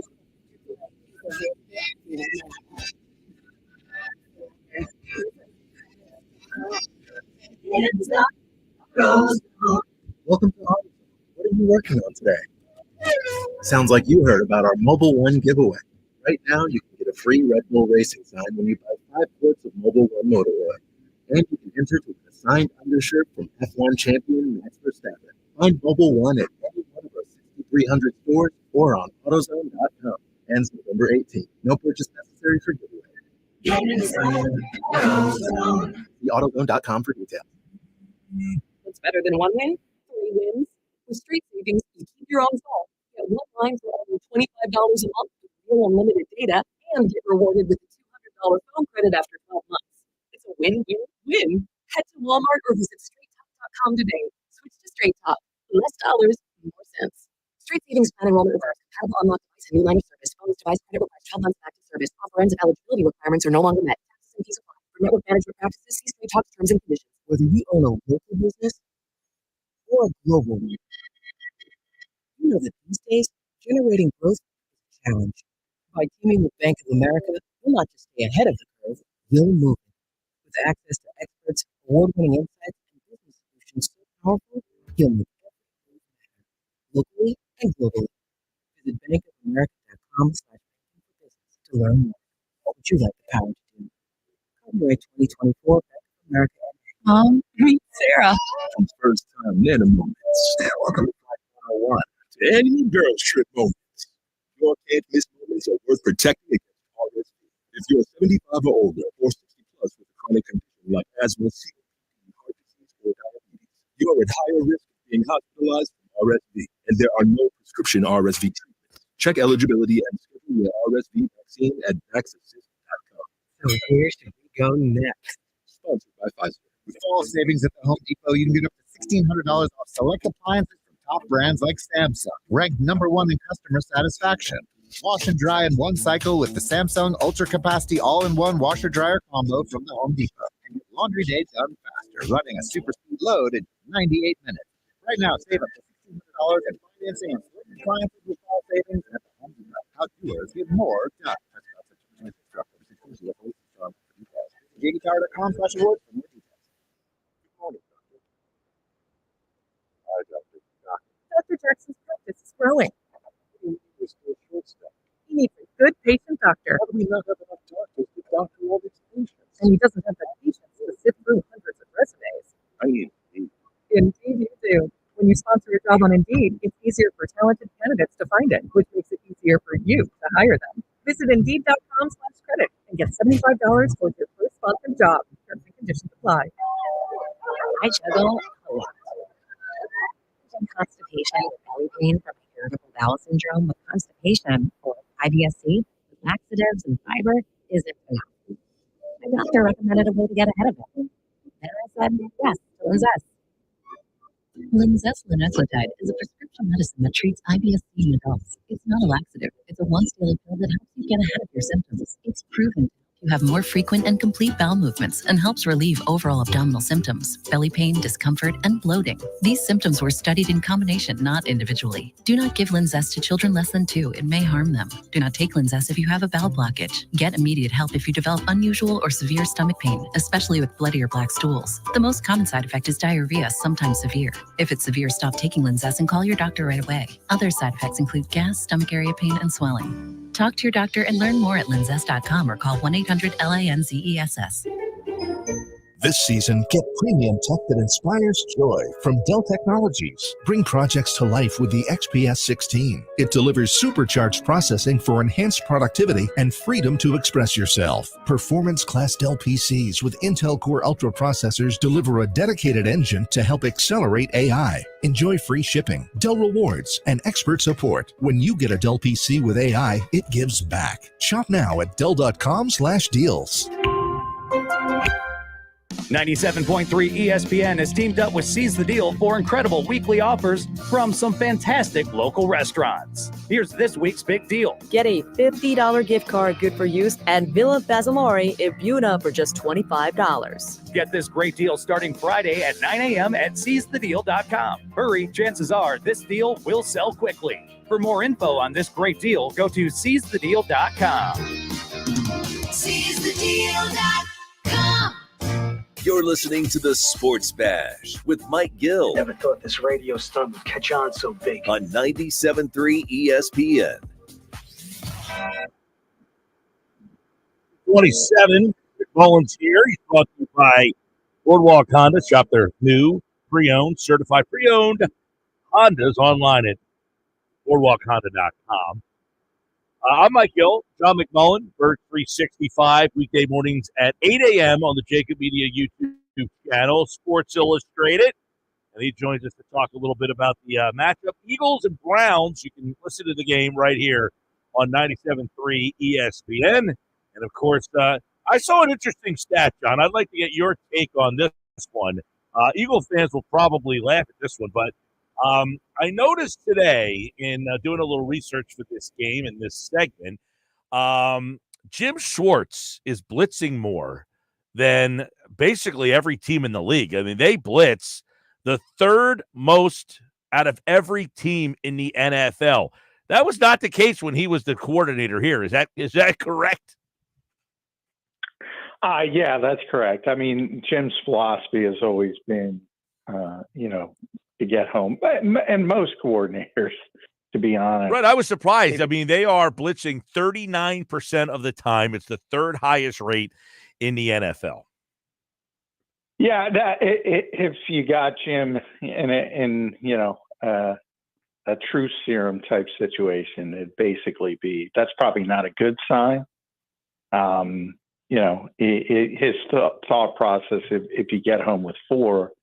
You get home with 4, and but if you don't, that's when you have to go to other directions. So probably the pass rush is not where he wanted to be. I know Myles Garrett is dealing with some foot problems playing through it, but as Lane Johnson has told me in the past, the worst thing is playing football when your feet hurt.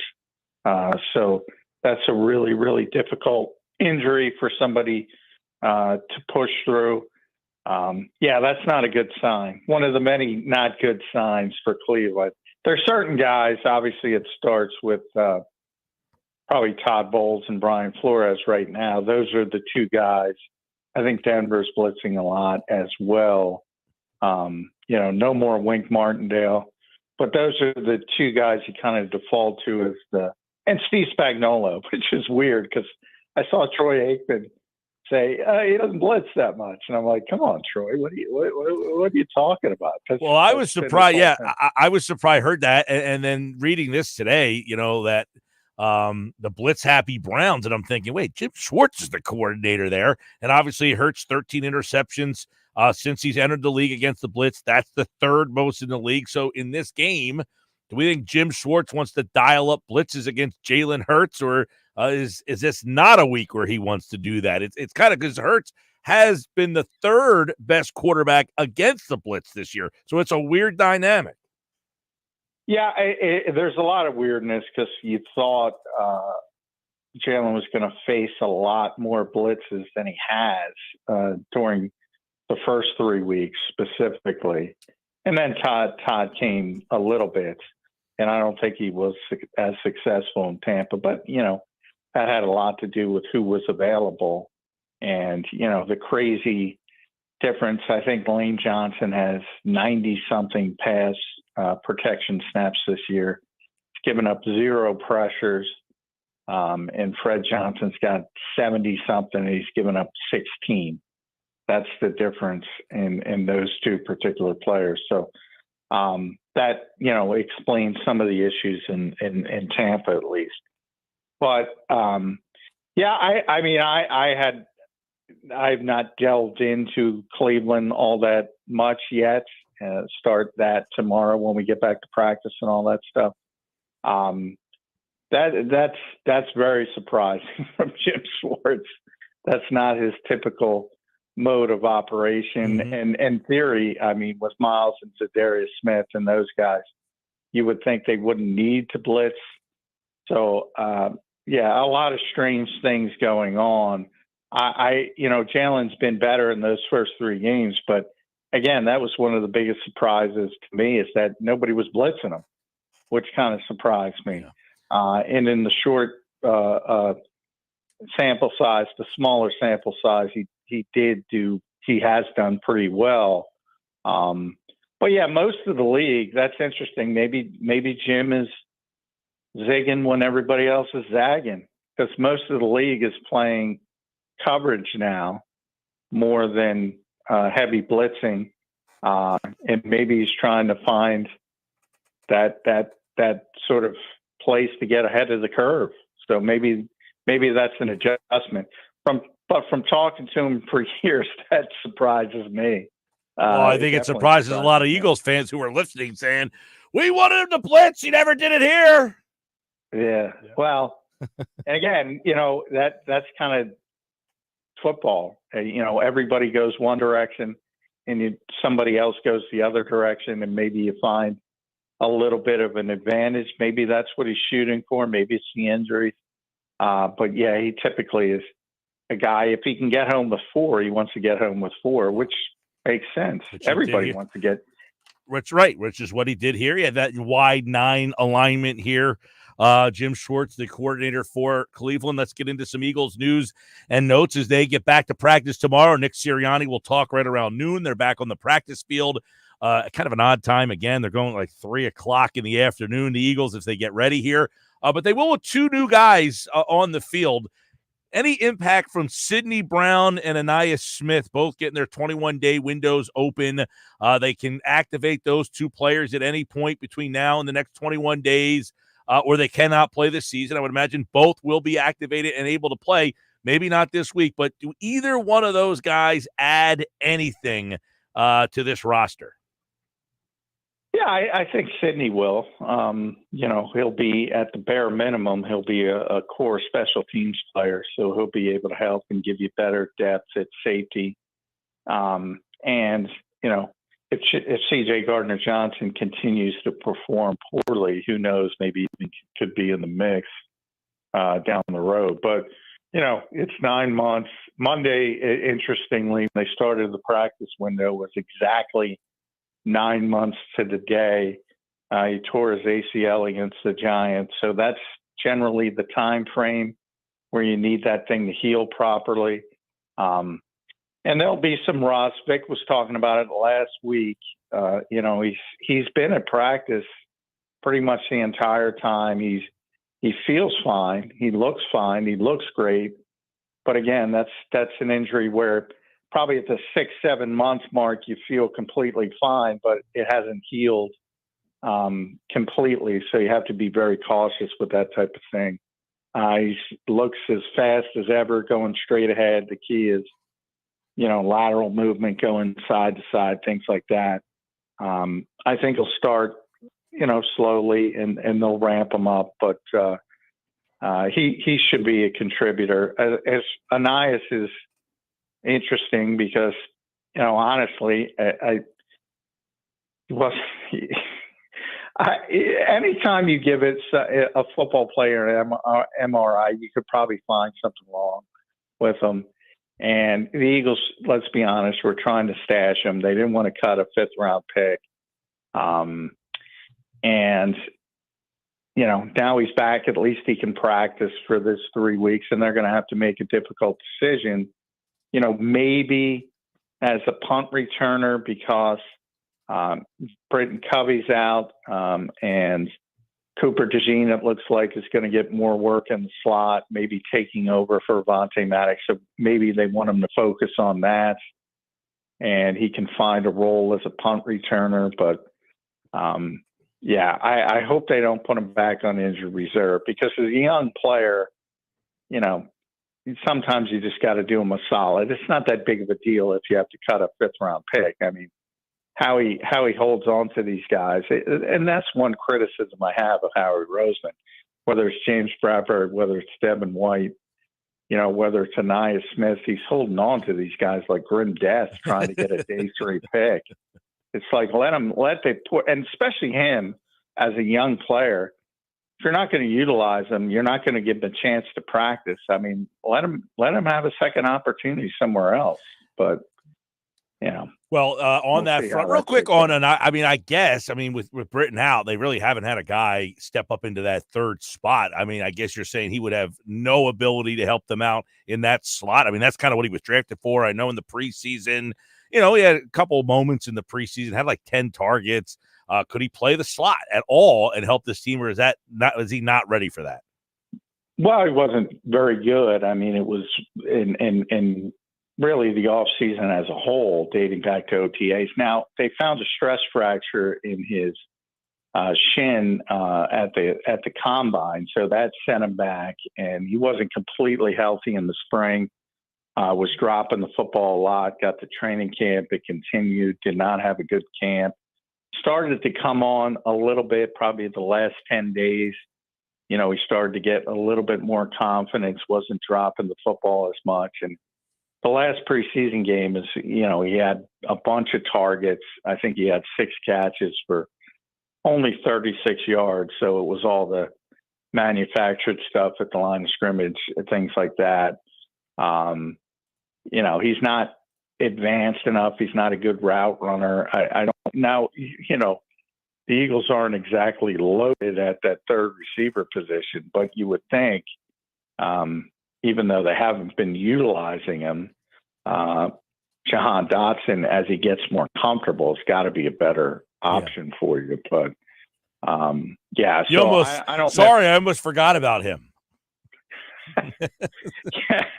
You're not the only one, but I mean, he's way ahead of where Anias Smith is at this point of his career. That said, the other 2 receivers, there was a report last night that both Brown and Smith and Lane, all 3 would be back. Is that the anticipation by the team? That news, by the way? Yeah, they're going to be back. I don't know. I mean, I guess anything with a hamstring, I mean, sometimes those things just linger for a while. So I guess him getting back on the practice field and then he traveled. So I guess, of course he's going to play. But anytime hamstring, I guess those things can pop back up. Well, yeah, they can pop back up. But I mean, the thought was, if that were a playoff game, if that were a big game you needed late in the season, AJ would have played. They were just being extra cautious because the bye was coming up. So your thought process is maybe you can buy an extra week and get completely 100%, but he was very close, and he was actually pushing the play himself, and they just wanted to err on the side of caution. And Lane actually told Jay Glazer, he's good friends with Jay, he actually passed the concussion protocol, and the Eagles held him back out of abundance of caution. So there was no question that those two would be back after the bye. And the one there's a little bit of consternation is Devontae Smith, because we never got to see him in the week before the Tampa game. He was in the concussion protocol, and he seemed farther off. And you never know with concussions, but the odds are he was always going to be back, because he doesn't have at least a huge documented history with concussions. So typically that means he's going to be back. So, but with Lane and AJ, there was, it was 100% they were going to be back long before yesterday. All right. So there's the latest on the Eagles. They'll get back to practice tomorrow, and obviously Nick will talk, so we'll have a couple more things to kind of add. But the big thing, what will the blitz look like this week? We'll dive into that a little deeper later on in the week. John McMullen, tomorrow morning, check me out on Birds 365 with John. And, of course, that's at 8:20 is what time you can check me out on. That's on the Jacob Media YouTube channel, and right here on the Sports Bash Live with John McMullen on 97.3 ESPN, and check out all of his Eagles coverage over at Sports Illustrated. All right, John, I guess the Eagles have practice at 3 tomorrow, so we'll probably be off tomorrow. I think Josh told me, so we'll catch up probably Thursday. Sounds good. Actually, I'll catch up with you tomorrow morning on your show. Tomorrow we'll catch up. Yes. But the people here will catch up with us on Thursday. I appreciate it. All right, bud. We'll talk to you Thursday. John McMullen, of course, right here on the Sports Bash Live on 97.3 ESPN, the 97.3 ESPN free mobile app, streaming live video on the X platform at Mike Gill Show. Use the hashtag SB Live. Subscribe on YouTube at Mike Gill Show. I think a lot of people look at what John just told us there about the fact of the matter is this: getting those two guys back, yes, sound like a fait accompli in his mind, but the hamstring problem, when I heard A.J. Brown hamstring, kind of like what you're thinking about with Nico Collins, right? He the week. I hear hamstring, I generally think week to week. I don't think like, hey, to me, it's not one of those things where I can assume he's going to be back. Brown's missed, 3 games?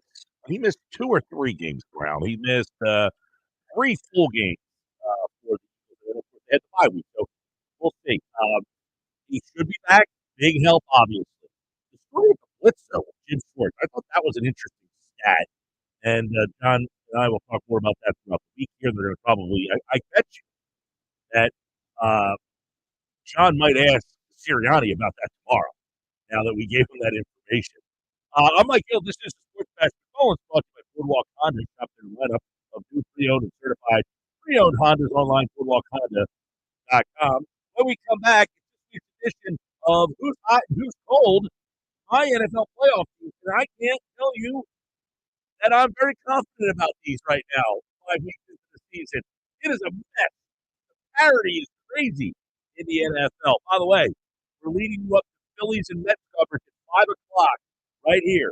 First pitch, 5:08 on 97.3 ESPN, South Jersey's home of the Philadelphia Eagles and Phillies playoff baseball. The playoffs continue on ESPN Radio.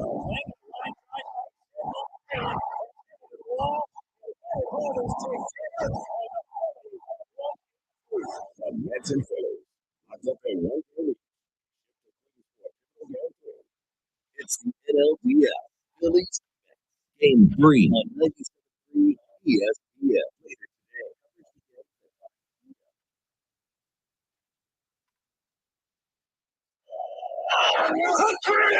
Best call to make on game day is ordering catering from the early in. Does it all. Your guest will be here for the 10th spin on football favorites like Old Wood Nachos, cheesesteaks, burgers,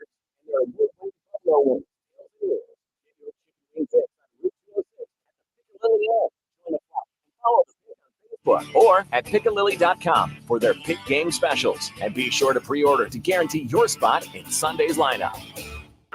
Tommy! I can't wait for golf this weekend, huh, buddy? Time flies. Love you, man. Oh, don't forget your knee brace again. We aren't in college anymore. Moments together matter, so help protect yourself from RSV. If you're 75 or older or 60 plus with a chronic condition like asthma, COPD, heart disease, or severe diabetes, you're at higher risk of landing in the hospital from RSV, and there are no prescription RSV treatments. Check eligibility and schedule your RSV vaccine at vaxassist.com. Sponsored by Pfizer. It's hurricane season. Are you prepared? Don't get left in the dark. Calvi Electric, a certified Generac dealer, has you covered. From installation to maintenance, they're your go-to experts for Generac generators, ensuring your home stays powered through any storm. A Generac home standby generator will automatically restore power to your home during an outage, so your life goes on uninterrupted. Put your trust in Calvi Electric, the premier electrical contractor serving South Jersey for over 115 years. Visit calvielectric.com today or call 609-345-0151. It's common knowledge that after age 30, our metabolism changes. We have less energy and gain weight easier. There's a way to feel better, not in years or months, but sometimes in just days. I'm Chuck Norris. I tried everything. Working with a team of health experts, we came up with Morning Kick. Morning Kick is a revolutionary new formula that combines all my favorite supplements into one daily drink. Morning Kick has probiotics to help you lose weight, prebiotics for digestion, superfoods for muscles and joints, and powerful anti-aging supplements. It'll help you feel youthful, energized, and helps manage stress. I look and feel better than I have in years. Go to roundhouseprovisions.com, use code SUPPORT or text SUPPORT to 511-511 and claim 40% off. Roundhouseprovisions.com, code SUPPORT. Every purchase comes with our 90-day money-back guarantee. You could be feeling these changes within just a couple of days. Text SUPPORT to 511-511. These statements have not been evaluated by the FDA. This product is not intended to diagnose, treat, cure, or prevent any disease. Tax fees may apply.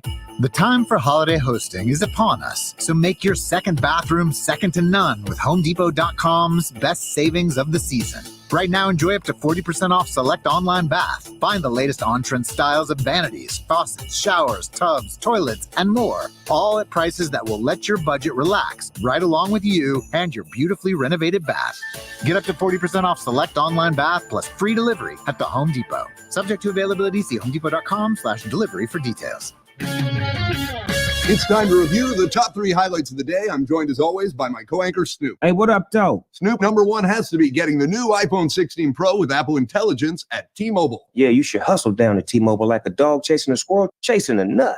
Nice analogy, Snoop. Dogs do love to chase squirrels. And squirrels love to chase those nuts. On to highlight number 2, with T-Mobile, families can save 20% every month versus the other big guys. That is very impressive. You know, y'all can take some of those savings and buy some Snoop merchandise. That's exactly what I'm planning on doing with my savings, Snoop. Now, take it away, Snoop.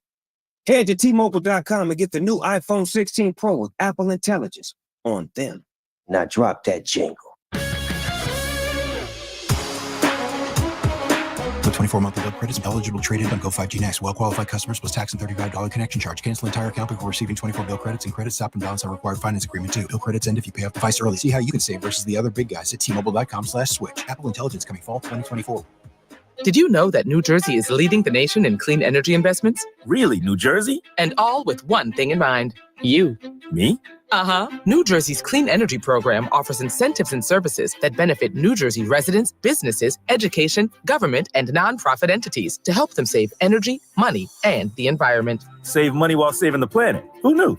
Now you do. Visit njcleanenergy.com to learn even more. Maybe we should change our nickname to the Clean Energy State. A message from the New Jersey Board of Public Utilities. It's the Sports Bash with Mike Gill. And I am the voice of the voiceless. On 97.3 ESPN and the 97.3 ESPN free mobile app.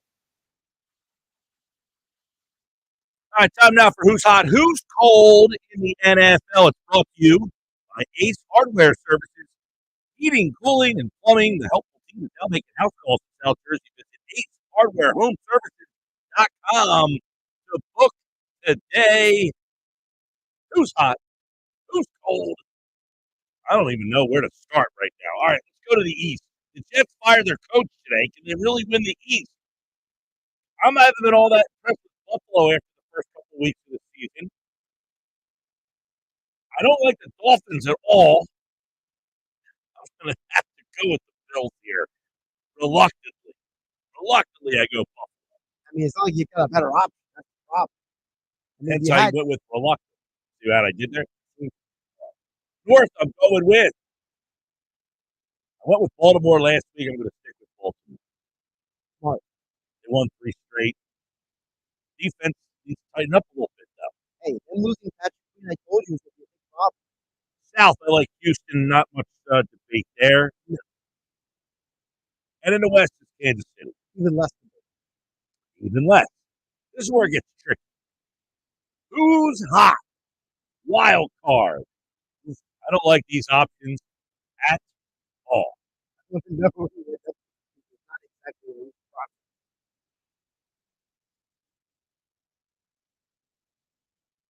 still think I like Cincinnati.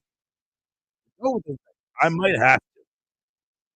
Cincinnati, Pittsburgh. I don't know what Pittsburgh's even doing at quarterback, but I'll take their defense. Long-term defense plays. And the Chargers. I think I went with the Chargers last week. I'll stick with that. So, no Broncos for you? You don't have any? Yeah, I don't like Bo Nix. He's been better than I'm giving him credit for, but long-term, I don't think their offense is confident. You're going to wait on to actually respond. Yeah, this just has been so disappointing offensively. It's still funny to me, though. It's like, hey, let's fire the head coach. Like, that's going to fix everything. It's not a surprise at all. He hated the head coach. He just did not like Saleh. Now he can have autonomy over the offense. Maybe that'll change things. But I just think Aaron Rodgers just looks old. He just looks old. You see the report they escorted Saleh out the game? I did. There was a play in the London game where Rodgers gets flushed out of the pocket and he's running, and he looks scared.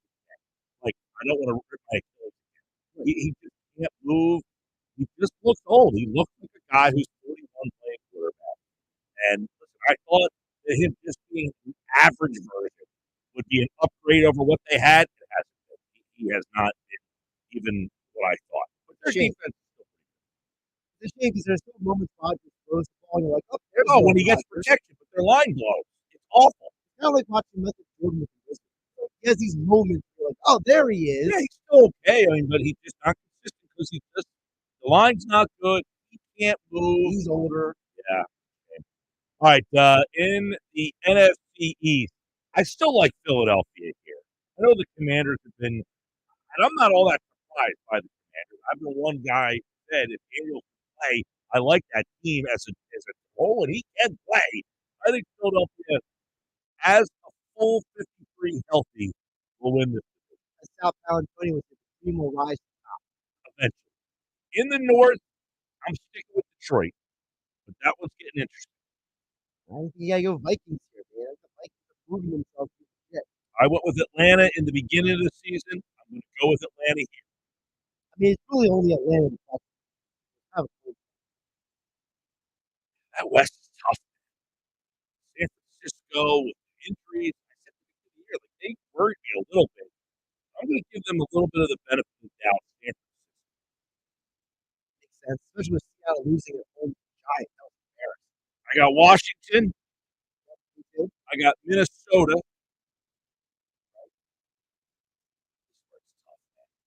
You got Dallas. You've got Green Bay. You've got Tampa. You've got Seattle. Arizona, a team that you can think about. Fighting John Cannons. The Bears are 3-2. I'm going to go right now. I'm going to go with Green Bay. I will with the Bucks. The team that loses to South is going to be the Bucks. That team's hot, and who's cold this week? That is brought to you by Ace Hardware, Home Services, Heating, Cooling, and Plumbing. The helpful team is now making house calls in South Jersey. Visit Ace Hardware, HomeServices.com to book today. Good stuff. I mean, look, NFC 1, 2, 3, 4, 5, 6, 7, 8, 9, 10 teams are 500 or better, and that doesn't even include San Francisco, who's under 500 right now. You got 10 teams 500 or better. San Francisco in there.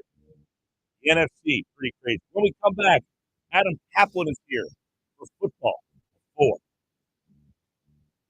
This is South Jersey's official home for Philadelphia Eagles football. The Eagles host the Cleveland Browns in Week 6 of the 2024 season this Sunday. It is fire for football, and it is intercepted. It is intercepted by Reese Watkinson. Listen to all the action with Merrill Reese and Mike Gill with pregame coverage starting at noon and kickoff at 1 p.m. This is the play-by-play home of the Philadelphia Eagles. 97.3 ESPN, South Jersey's Eagles station. 97.3 ESPN has teamed up with Seize the Deal for incredible weekly offers from some fantastic local restaurants. Here's this week's big deal. $50 gift card good for use at Villa Casamore if you know for just $25. Get this great deal starting Friday at 9 a.m. at SeizeTheDeal.com. Hurry, chances are this deal will sell quickly. For more info on this great deal, go to SeizeTheDeal.com.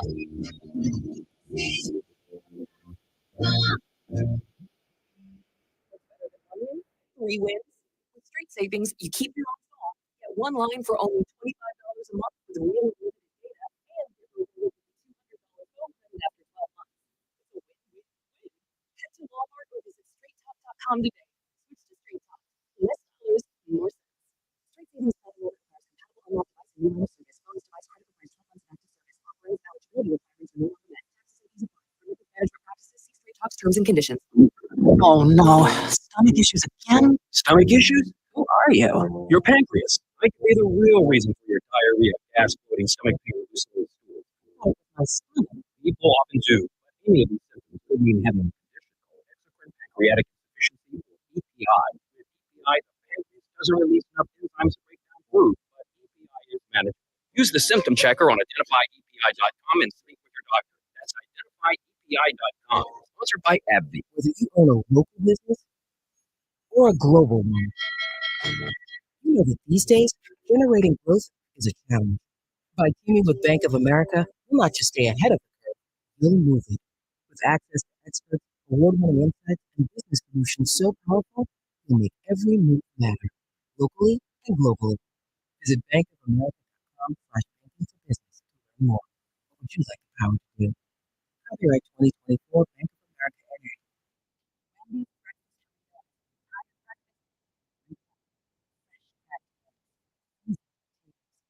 American cheese sauce and sausage for bacon. So the first bite is like fresh American cheese sauce. The second bite is like fresh American cheese sauce. And the third bite, I mean, you get the boss of breakfast burritos. Gotta be Wendy's. It's time to shift seasons in style at Macy's Fast Fall Sale. Save on all the things you can't wait to wear, like shoe and boot specials 30 to 40% off, and coats for your crew 30 to 60% off. Plus, elevate your tabletop with hosting essentials from Godinger, The Cellar, Thirsty Stone, and more 50% off. Even better, take an extra 20% off with your coupon or Macy's card. Starting Wednesday at Macy's. Savings on already reduced prices. Exclusions apply. You know your skin is the largest organ of your body. That's why you should shower with Old Spice Super Hydration Body Wash instead of plain old water. Love the skin by Super Hydration with vitamin D3 and glorious notes of vanilla. Did you know that my super hydrated skin is the second largest organ of my body? The first is my body. Old Spice. Didn't have skin. Old Spice Super Hydration Body Wash. 24/7 renewing.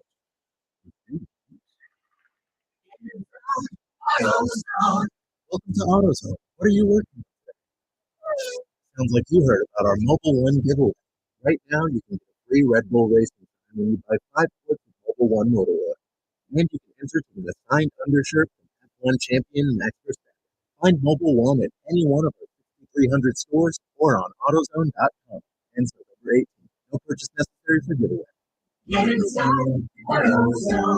AutoZone.com for details. Breaking news, and this one is almost unbelievable. Yeah, it's all about new customers at Bet 365 because they get $200 in bonus bets when they bet $5. And even better, bonus bets can be used on the spread, totals, and player props. There you have it. Bet $5 to get $200 in bonus bet. And see why. It's never ordinary at Bet 365. Gambling problem? Call 1-800-GAMBLER. South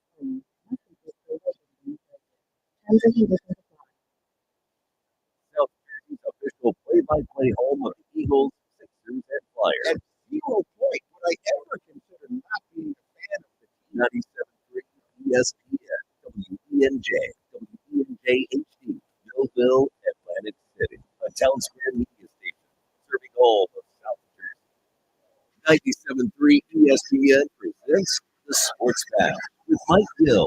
It's time for Football at 4 with Adam Kaplan, powered by the Inside the Birds podcast. I give my heart and soul to this franchise, as so many of us do. Now live, this is Football at 4. Football at 4 is powered by the Inside the Birds podcast. It's brought to you by Bet365. Whatever the sport, whatever the moment, it's never ordinary at Bet365. Adam Kaplan from the Inside the Birds podcast is here, which you can get on all podcasting platforms. And, of course, the YouTube channel, just search Inside the Birds.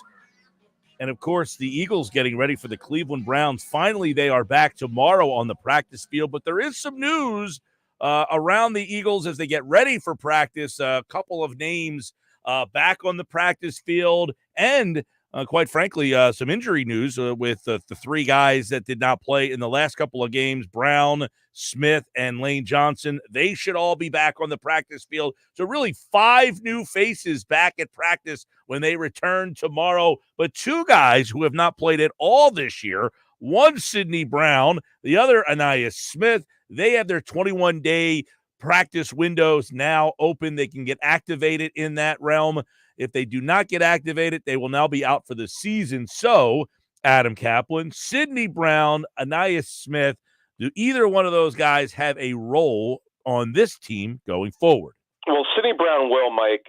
For people who've asked us, and let's just explain a couple things. So, yesterday the clock started 21 days. It's actually now 20. They have 20 days from today to activate them onto the 53-man roster. They're on reserve lists. Sidney Brown is on reserve PUP, reserve physically unable to perform, and Anais Smith is on reserve injured or injured reserve. And we'll get into Smith's potential role because look, they have room. They only have 4 receivers on the active roster, believe it or not. But getting back to Sidney Brown, Mike, depth at safety has been a real problem, quite frankly, all season. Right now on their 53-man roster, they only have 3 safeties. Gardner Johnson, Reed Blankenship, who left last week's game. As Vic Fangio said that he wasn't feeling right. He might have had food poisoning. You assume he's going to be fine by now. And Tristan McCullum, the rarely used safety, a young player, who his brother Zion plays for the Bucs, he's their third safety. Now, Mike, what might happen here, if Cooper DeJean is ready, if Vic Fangio wants him to start working this week in the nickel role, which he kind of alluded to, that means Avante Maddox will have his snaps cut as the nickel defender. Now, that could mean that Maddox starts seeing time as a backup safety because they're light there. But when Sidney Brown comes back, Mike, you would think he'd be the third safety. Now, Mike, he's not a coverage safety. He's a box safety. When Sidney Brown is at his best, he breaks up plays. Yes, his missed tackle rate at Illinois was not good. That's a fact because it's what the tape shows as well, as we noted when the Eagles drafted him. But when he is at his best, he breaks plays up. He's an impact on plays around the middle or near the line of scrimmage. And they need impact players, Mike, in their secondary. They need guys who could do some things, and Sidney Brown could be that guy. Now, Anais Smith, when he's right, Mike, here's the scouting report from college people, guys who are scouts who put in scouting reports on Anais Smith. He could be a dynamic physical slot receiver. He works really well also on gadget plays, end arounds, and so forth. He's also a good punt returner. They never had problems with his hands in college at Texas A&M. Had severe issues with drops, Mike, in training camp for a lot of it. Then he kind of cured it. He also came back from the stress fracture in his foot, so that kind of set him back in their off-season program. He didn't practice until training camp, Mike. Maybe the timing, I think, kind of hurt him, but right now they only have 4 receivers on their 53-man roster. Brown, coming back from his hamstring. John Dotson is offering them nothing. Devontae Smith, who, by the way, will play inside and outside. His numbers are phenomenal inside, by the way. And then Johnny Wilson, who's a blocking receiver, is really giving them nothing other than that, but he does serve a purpose. So they clearly need a fifth receiver. And Mike, because these guys don't count against the roster, when they're ready to go, they have to make room for two players, and that they'll have to make room on the roster for them. So that'll be fascinating to see who goes, Mike. I mean, I would think Byron Young, the defensive tackle who doesn't really play, who they claimed off waivers from the Raiders, you would think he'd be a candidate to be moving on. Then after that, Mike, the other spot will be interesting because I think they have 7 corners on their 53-man roster, if I'm not mistaken. Now again, depending on how they play Cooper DeJean, but so that'll be something to keep an eye on. But yeah, they have these 2 transactions. I love how Vic Fangio broke the news to the media that C.D. Brown should be ready after the bye start practicing, and looks like he is. Yes, he is. And, he was a guy last year who did force some turnovers. He was a kind of like a Tasmanian devil type of guy running all over the place. He actually played really well. When he didn't play well is when they had him as a nickel defender. He's just not a covered safety. He's not a good – like the way we heard it, Mike, if it all works out for Cooper DeJean, you're going to see him in nickel covering tight ends. He can do that. Whereas – Sidney Brown is not that guy. Let's call it like it is. Sidney Brown's a specific type player. That's why he did not go higher than the 3rd round. All right, Adam Kaplan from the Inside the Birds podcast is here. And, the Eagles have been off for a while. They'll get back on the practice field tomorrow, Friday, obviously. Depending on what happens with this Phillies series here, and we'll see. Actually, no, that game's at 4:30 on Friday, so we will have a preview of the Eagles and the Browns. But let's go around the NFC East and see where everybody stands after 5 weeks now. The Commandos, 4-1. I don't know that many people were buying this team, but is it time to start buying them? You know what's funny about this one? Now, I had been asked in a bunch of interviews, because it kind of got a little steam in the spring. Could this be the team that nobody's talking about that makes the playoffs? It's like, well, I got them, they're over under a 6.5, and I said, yeah, they're going to get 7. If I had to take one, I'd take the over. They're not going to be a playoff team. Oops. No, it's only 5 games. They've had a great schedule. Let's see what happens this Sunday at Baltimore. I know Baltimore's defense is not playing well under first-year defensive coordinator Zach Orr, who's only 32 years old, but their running game has been incredible. Let's see how Washington fares. Then they host the Panthers. Okay, Panthers are bad. They host the Bears. Now, the Bears have one of the best defenses in the National Football League. They're really stingy. Then they play at the improved Giants. So let's see over these 4 games with the Commanders. Now, obviously, Jayden Daniels has been phenomenal. Let's just see how they play. Yeah, I mean, so far they've been pretty impressive on offense. And I was one of them that said, hey, is this a team to watch if Daniels isn't one of these rookies that struggles? I mean, he has been as consistent as he can be for a rookie quarterback. And here they are at 4-1. Baltimore, Carolina. They'll face off against Williams in Chicago, and then they play the Giants. So they've got 3, winnable games, and Baltimore will be a challenge for them. We'll see what the Commanders look like out of that little 4-game stretch. Got to give Dallas some credit. They're down 2 guys on defense, much like the Eagles are down 2 guys on offense, but they found a way to tighten up their defense and come back and win a game on the road to get over 500. They have a brutal schedule, by far one of the worst, the hardest in the National Football League. Yes, and they also lost. So Marshawn Nealon, their 2nd-round pick, was lost for the season. He's going to have meniscus surgery. So he was already filling in. He was their 3rd edge rusher. So they're down now 3 edge rushers. Micah Parsons week to week with a high ankle sprain. Tack Lawrence has got a severe midfoot sprain. Their other starting defensive end. So they've got real problems, Mike. But yes, that's a great win for them, playing in that delayed game, which was delayed basically an hour, actually an hour and a half Sunday night. Now they host the Lions, who are definitely better than them. They're at the Niners, at the Falcons. Wow, Kirk Cousins, and they host the Eagles. So that is a gauntlet stretch, man. That is very difficult for the Cowpokes. Yes, that is a tough, brutal stretch for them. We'll see what happens with them. The Giants go on the road without their 2 best weapons on offense. Singletary out, Neighbors out. And what do? They go to the Pacific Northwest and get a win, and they're hanging around at 2-3. Yeah, that was quite the performance. And Tyrone Tracy, the rookie from Purdue, boy, what a story. He is so much more explosive than Devin Singletary. He's clearly earned himself a role behind Singletary. But Malik Neighbors, their best offensive player, he's got the concussion. He didn't do anything in practice last week. And Darius Slayton, who it's funny for fantasy, I told a couple of people who asked me, said he's a sleeper this week against Seattle, and he went off, one of the best games he's had in years. And yeah, look, I give them credit. They're more competitive than most people thought. Daniel Jones playing really well. The much maligned, boy, the Giant fans hate Daniel Jones, a lot of them, but he played great. They are 2-3, and all of a sudden, Mike, the Eagles are 2-2. You look at this division; it's much. We just thought it was going to be the Cowboys and the Eagles. It's not. It's the Commanders at 4-1. The Cowboys, look, they're beat up on defense. Brandon Cooks at receiver; he's also out on injury reserve after a knee scope.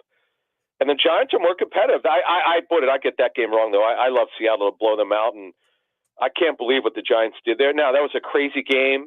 It was a wild game in Seattle. Their next 4 games, they host the Bengals, who could score. Then they host the Eagles. Of course, that'll be difficult. We know that the Eagles-Giants series, the Eagles have dominated the Giants for many years, although the Eagles had a bad loss there against the Giants last year. Then they play at Pittsburgh. I know Pittsburgh's reeling a little bit. Then they host the Commandos. So it's going to be hard for them. And look, this situation with Brian Daboll, their head coach, I mean, we know it. They're going to have to. They got to improve this season for him to come back. Let's call it like it is. He's one of many coaches on the hot seat. We already had Robert Saleh can today, a little bit earlier than I expected. Was not expecting that this early. I don't think any of his coaching staff, from what I understand, was expecting it. But Mike, this has been kind of popular that owners fire head coaches. And by the way, Woody Johnson definitely made this decision. This was not Joe Douglas's, the GM. We see this happen from time to time when teams come back from London, especially. They fire the head coach. We've seen this over the years. You take a look at Saleh.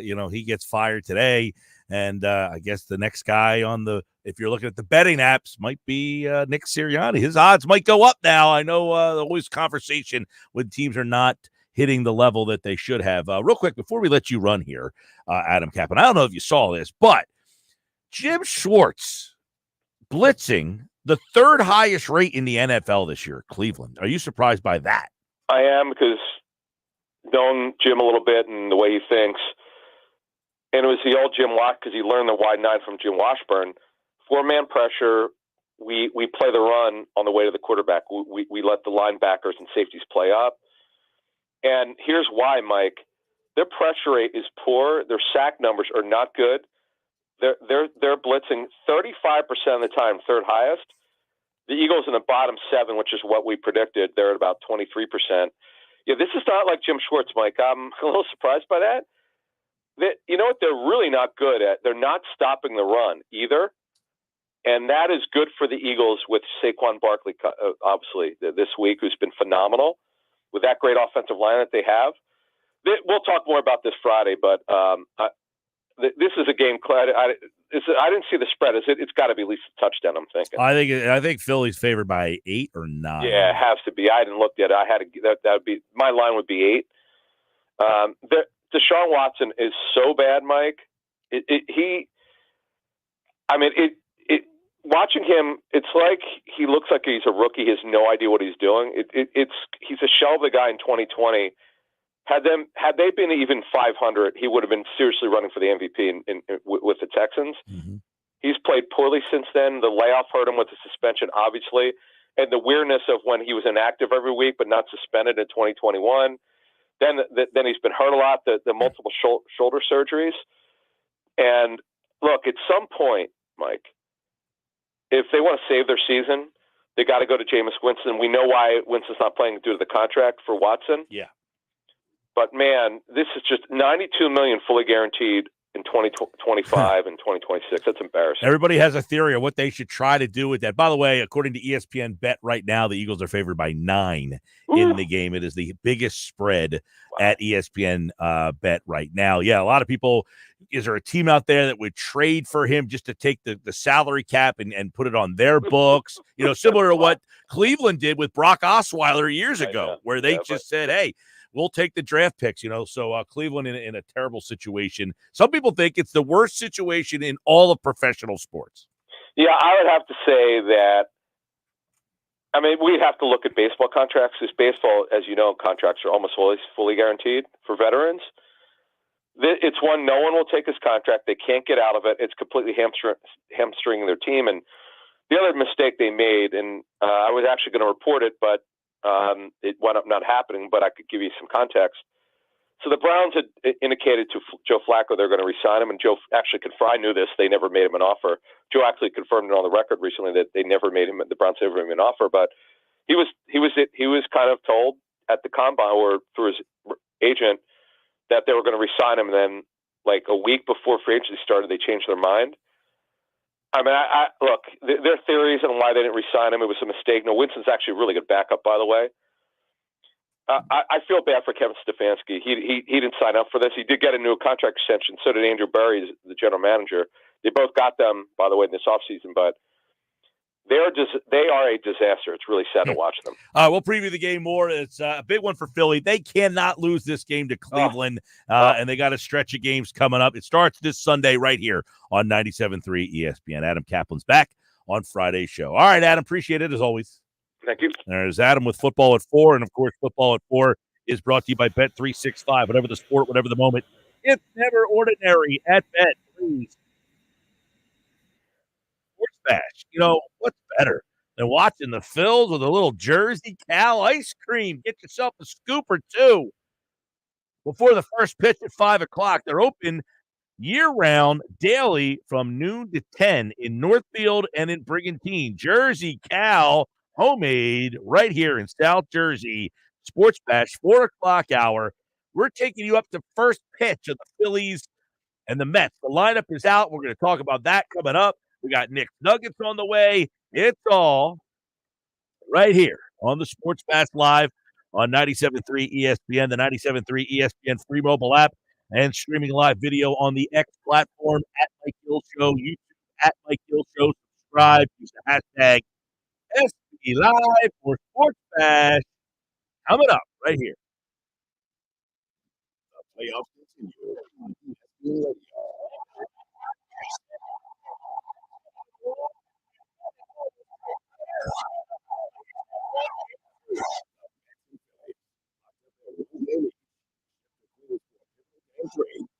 It's the NLDS Game 3 on 97.3 ESPN. Later today.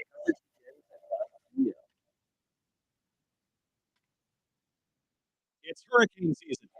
Are you prepared? Don't get left in the dark. Calvi Electric, a certified Generac dealer, has you covered. From installation to maintenance, they're your go-to experts for Generac generators, ensuring your home stays powered through any storm. A Generac home standby generator will automatically restore power to your home during an outage, so your life goes on uninterrupted. Put your trust in Calvi Electric, the premier electrical contractor serving South Jersey for over 115 years.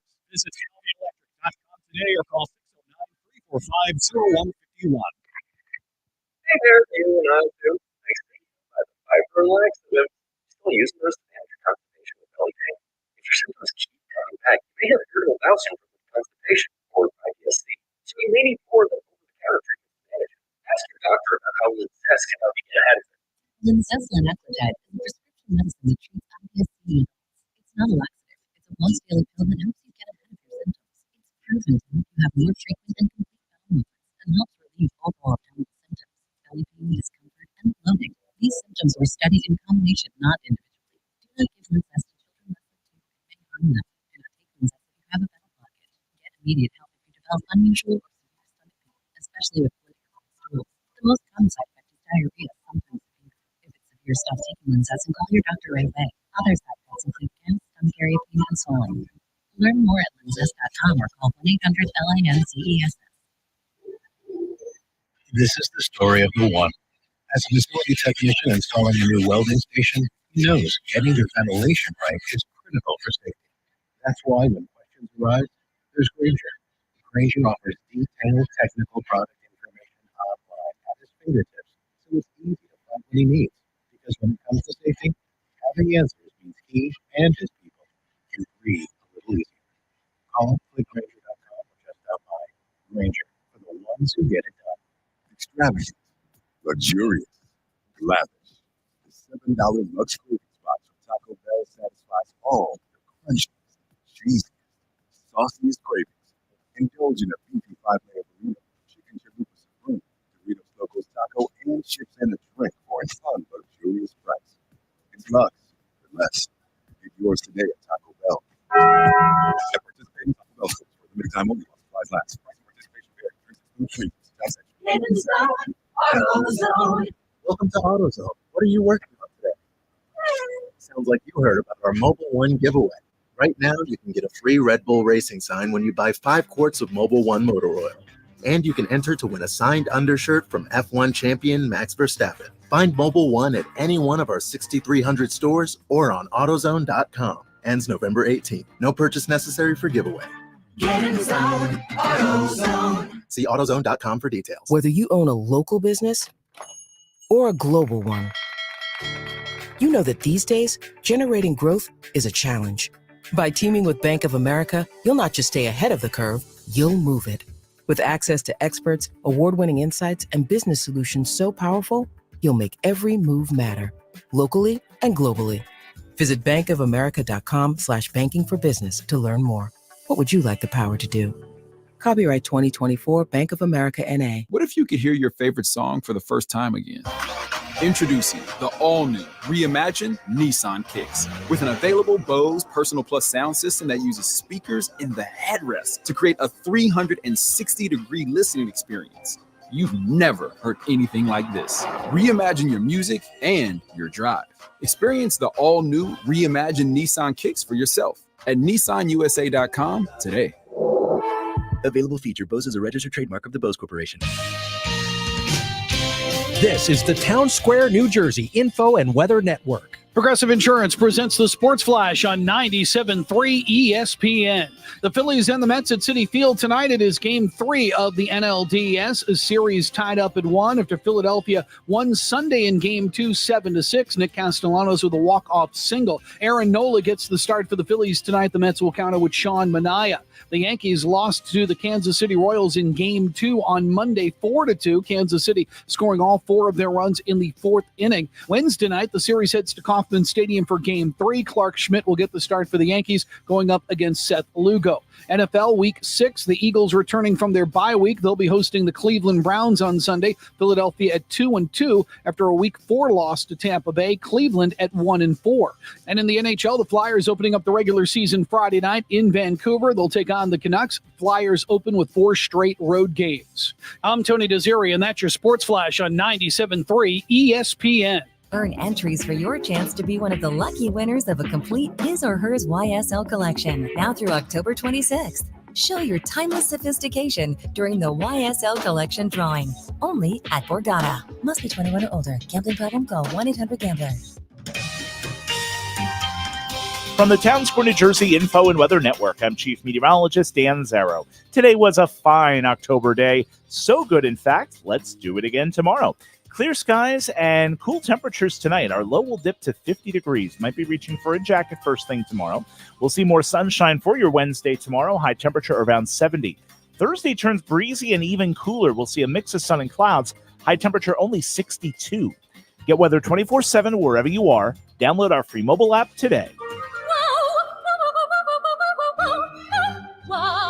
New Jersey might be small, but there's a lot of wow packed into this little state. We got your down at the beach wows, your top of the mountain wows, your show-stopping wows, your cork-popping wows. New Jersey, it's one wow after another after another. Find your wow at visitnj.org. New Jersey, little state, lot of wow. It's the Sports Bash with Mike Gill. And I am the voice of the voiceless. On 97.3 ESPN and the 97.3 ESPN free mobile app. All right, 4:24. We're taking the first pitch. 5 o'clock tonight, 97.3 ESPN's coverage of the Phillies and Mets National League Division Series right here on 97.3 ESPN. It's Manaea and Nola, and the Phillies made a couple changes to their lineup. Nick Nuggets are here. Nick Earnshaw is brought to you by the Fanatic Sportsbook at the Gallery Bar Book and Games at Ocean Casino Resort in Atlantic City. This hour of the show brought to you by friends at Jersey Cow with 2 locations. Ice cream's a year-round thing at Jersey Cow, open daily from noon to 10 in Northfield and in Brigantine. There he is, Nick Earnshaw. He had the day off yesterday, but he is back, and we are ready for game number 3. It starts in about 45 minutes from now. Nikki Earnshaw, welcome back to the Sports Bash. What's going on, Mike? Great to finally be back. Oh, man, what a weekend of baseball it was. I mean, Phillies come back on Sunday. Our buddy Castellanos had a big day. I mean, it was a great weekend of baseball. Now you go back on here on Tuesday. You're in New York now. A lot to look forward to, but I still have a little bit of concern, Mike. And nugget number one, we got to talk about the Phillies bullpen a little bit. They have struggled in the first 2 games of this series. Relievers have allowed 13 hits and 10 runs in 6 innings. That's not going to get it done. The relievers of this team have to pitch much better. Can't put up stats like that.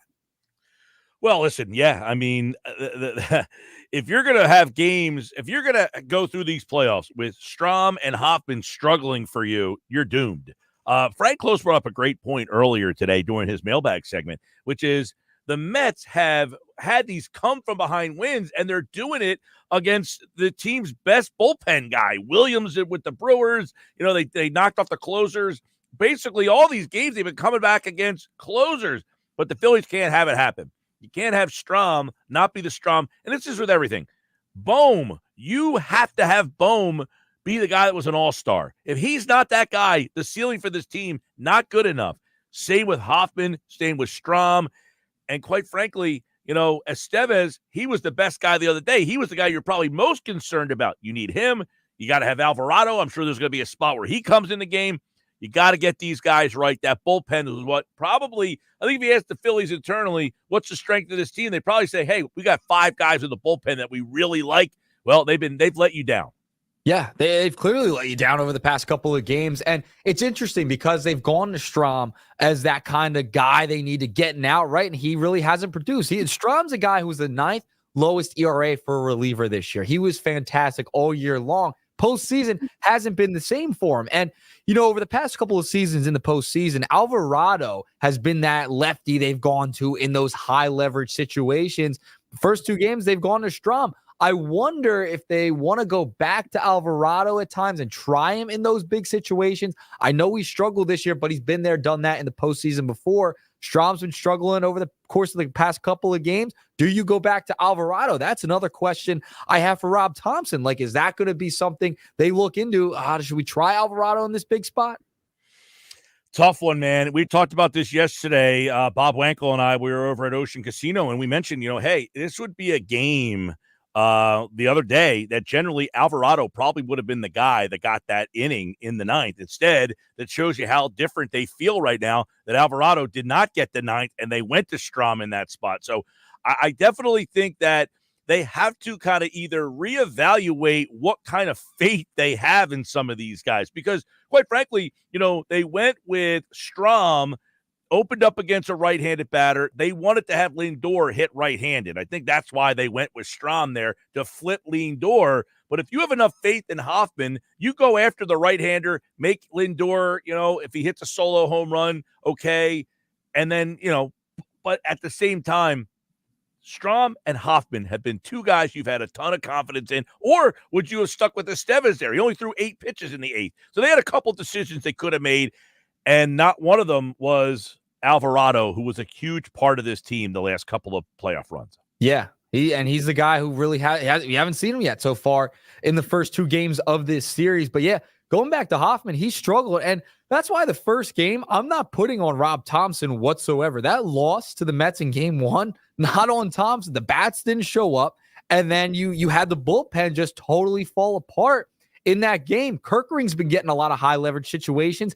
He hasn't been that great so far. So you're trying to figure it out. I mean, Rob Thompson, these are the guys he's trusted all year, and the only guys he can go to. If they're not producing, they're not going to win. They're very fortunate that, the bats came alive late in that ball game in game 2, but the bullpen's been very concerning. Kerkering hasn't been great. He gives up the big home run, throwing all those sliders, then boom, another home run in game 2. So, the bullpen is very crucial if the Phillies want to go deep in the postseason. If that's something where they thought was a strength, it's not going to be a strength going forward. They're going to be in a little bit of trouble. So the bullpen is extremely concerning. Now, the bats we've talked about ad nauseum. We know if they don't hit, they have no shot. but the bullpen, that's been a strength of this team over the past course of over the past couple of years. And, this year they've been great too. Now, if your high leverage guys are struggling, what does that mean? Well, it means you're doomed. You have to have your best guys be the best. You can't have the guys you counted on all season to make you, who you were, dissipate and disappear. And that's what the Phillies had in game one. You're right. I don't blame Thompson for that. He followed the blueprint. Yeah. And it failed him. And his offense, look, this is the story, the streakiness. This is what we always, by the way, some breaking news. The Eagles have released Devin White, so he is out. Wow. Yeah, so that signing fell flat on its face. He is out. You don't have to worry about him anymore. Devin White has been released. But that being said, that's a nugget for you there. Nugget. There we go. Breaking news nugget. For as good as Castellanos was in game one, 1 for 4 with 2 strikeouts, and as good as he was in game two, you got the other version of him where he struck out a couple times in some key spots. You had a lot of guys, not just Castellanos, by the way. Turner, 0 for 4 with 2 strikeouts. Stott with a strikeout. Realmuto you had 8 strikeouts in that game. Runners in scoring position, 2 for 8 in the game. So, listen, they need consistent at-bats, not the streaky ones. So far in this series, you had the streaky. Lousy one game and lousy for half the second game, and then they got hot later on in that game. Yeah, Mike, I was there. I went, sat in the nosebleeds in game 2. I was miserable for the first half of that ball game. I was sitting there. I was slouching in my seat up there all the way up in the 300 level, Mike. That's how brutal it was. I felt like the Sixers all over again because I attended that game 6 against the Knicks. I was like, oh, man, here we go again. Another terrible ending. This is essentially it. If they lose this game and going down 2-0, it's over at that point. But then Bryce Harper, he comes back. 3-0.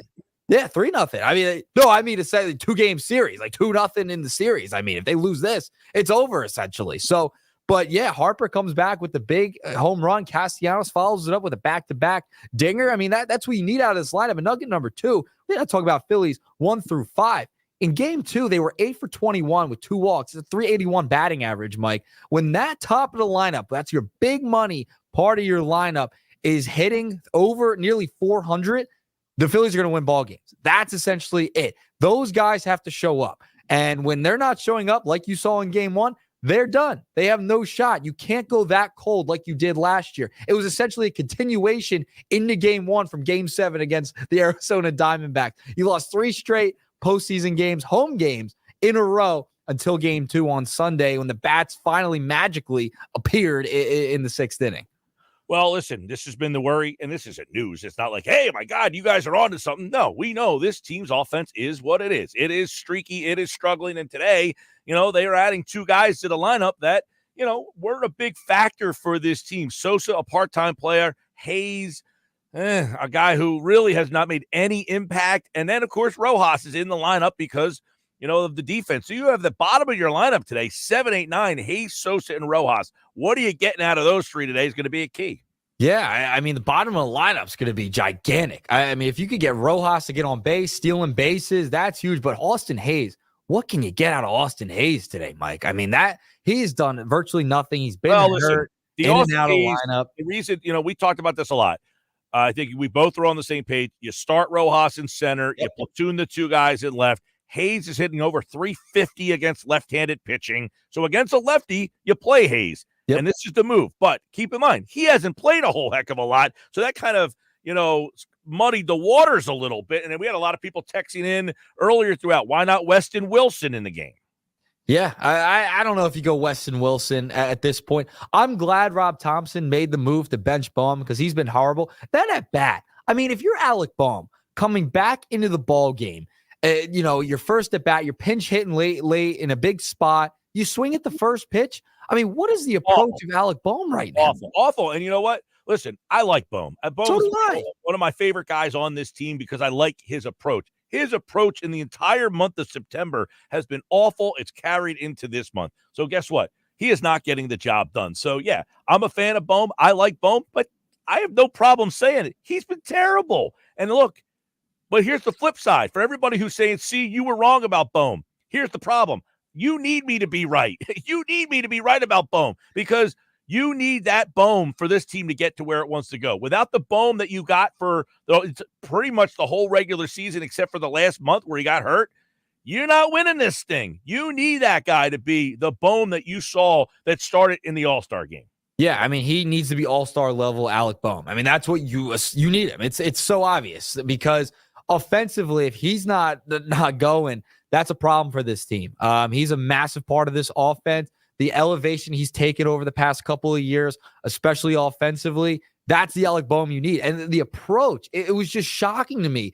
He's benched. Like, you would be upset. Anyone would be upset if you're benched for a playoff game. You're the starting third baseman of this team, and you get benched in game 2 of the NLDS. I mean, that's not a great look at all. So obviously you'd be frustrated. But then to go up there and swing at the first pitch, not even work the count, not see a couple pitches. He's had great approaches in the past.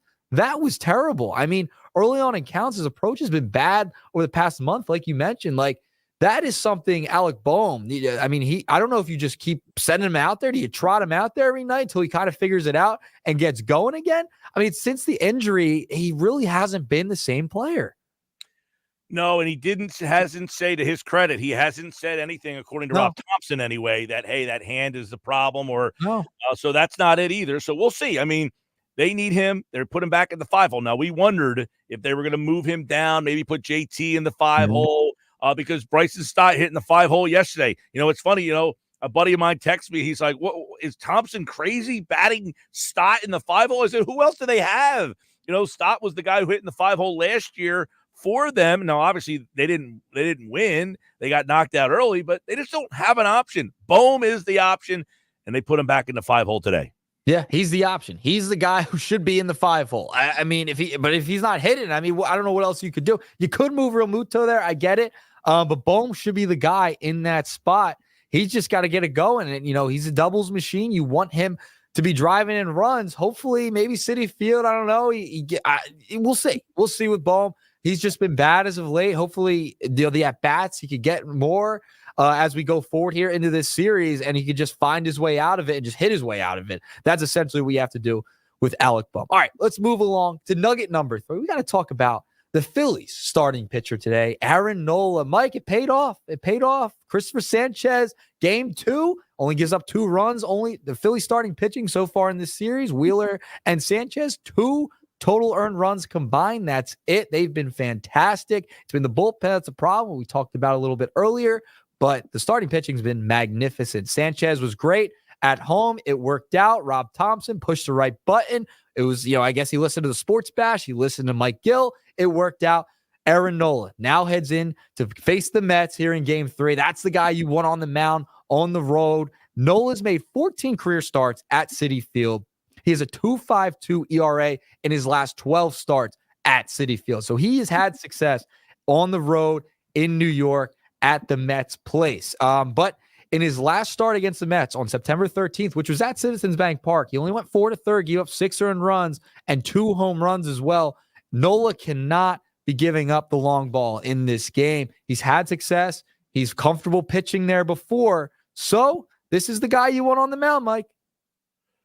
Hey, listen, you're right. I mean, they took a gamble, and it paid off for them. They won a game in which I think we all would say the lesser pitcher on the totem pole pitched. They went with Christopher Sanchez, and now Sanchez, who has an ERA of 5 on the road, he is not pitching in this game. You have a guy who he threw a complete game shutout here earlier this year at Citi Field. His ERA on the road is the same pretty much as it is at home. His ERA in the playoffs is about the same as it is. I mean, this is as steady Eddie as a guy you can get. Now, I always nickname him the Nola Coaster because, you're going to get 3 great games from Nola and then one where you're like, what the heck? You get up 4 runs, he gives up 5. You get 2, he gives up a 3-run homer. We've seen the whole show from Nola. But look, this is the moment for him right here. The Phillies made a bold move to pass over him. I don't like this number. When he has more than 6 days rest, his ERA is 10.59. The last time he pitched, September 29th. You're talking about not 6 days rest, almost 10 days rest for Aaron Nola. And if he's not sharp coming out of the gates, he could see himself behind quickly. Yeah, I mean, Nola, you're going to need him to go deep into the ball game. You don't really want to give it to the bullpen the way they've been pitching as of late. So you need Nola to kind of go deep into this ball game. You want 7-8 out of him. Hopefully the rest, hopefully the ERA, it's just a number at this point. Hopefully the rest can help him, right? Like he's been a horse over the past few seasons. I mean, we know Aaron Nola, he's an innings eater. You're going to need him to eat innings today and also pitch well on top of it. When the pressure's on, he has dominated, whether it's clinching a postseason berth, clinching a series. He's not in that spot now, but it's a massive game 3 because this could really swing the series and you're on the road. So the pressure's there for Nola. Hopefully the day's rest helped him this time instead of hurt him because we know pitchers are creatures of habit. Nola seems to be that type of guy. So you hope the rest helped him instead of hurt him. But you're going against the Mets team who he struggled with in his last start. Like I mentioned, gave up those 2 home runs, didn't go deep into the ball game. You don't want to have to go to a long reliever or bring relievers in and burn these pitchers as you get deeper into this series. Now it's a 2 out of 3, Mike. It's best of 3, Nola and Ranger and Wheeler. That's the 3 guys you have lined up if this series goes 5. So if you can get it done with Nola today, yeah, you feel hopefully confident with Ranger on the bump tomorrow. Well, listen, I don't want to think about that whole situation because it changes as the situation changes. If you end up losing this game, you might have to, I don't think you will. They've already announced that Ranger's going to pitch, and I don't think they would pull back on that. No. Now, that might mean that if Ranger goes 4, it's all hands on deck, and that means you might have to be ready in terms of Zach Wheeler, but I don't think he starts that game in any capacity. I think it's Ranger no matter what.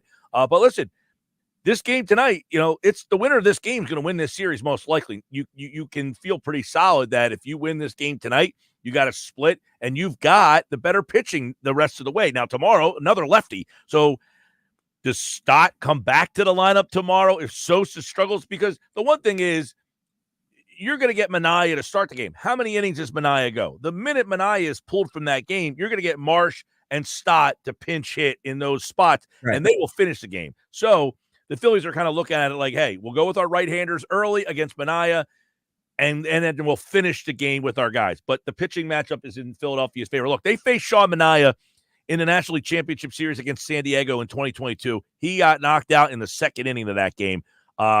Gave up 5 runs in that game with the Padres. So they had some history against him. He's much better than he was back then, but still, his history in the playoffs, not good.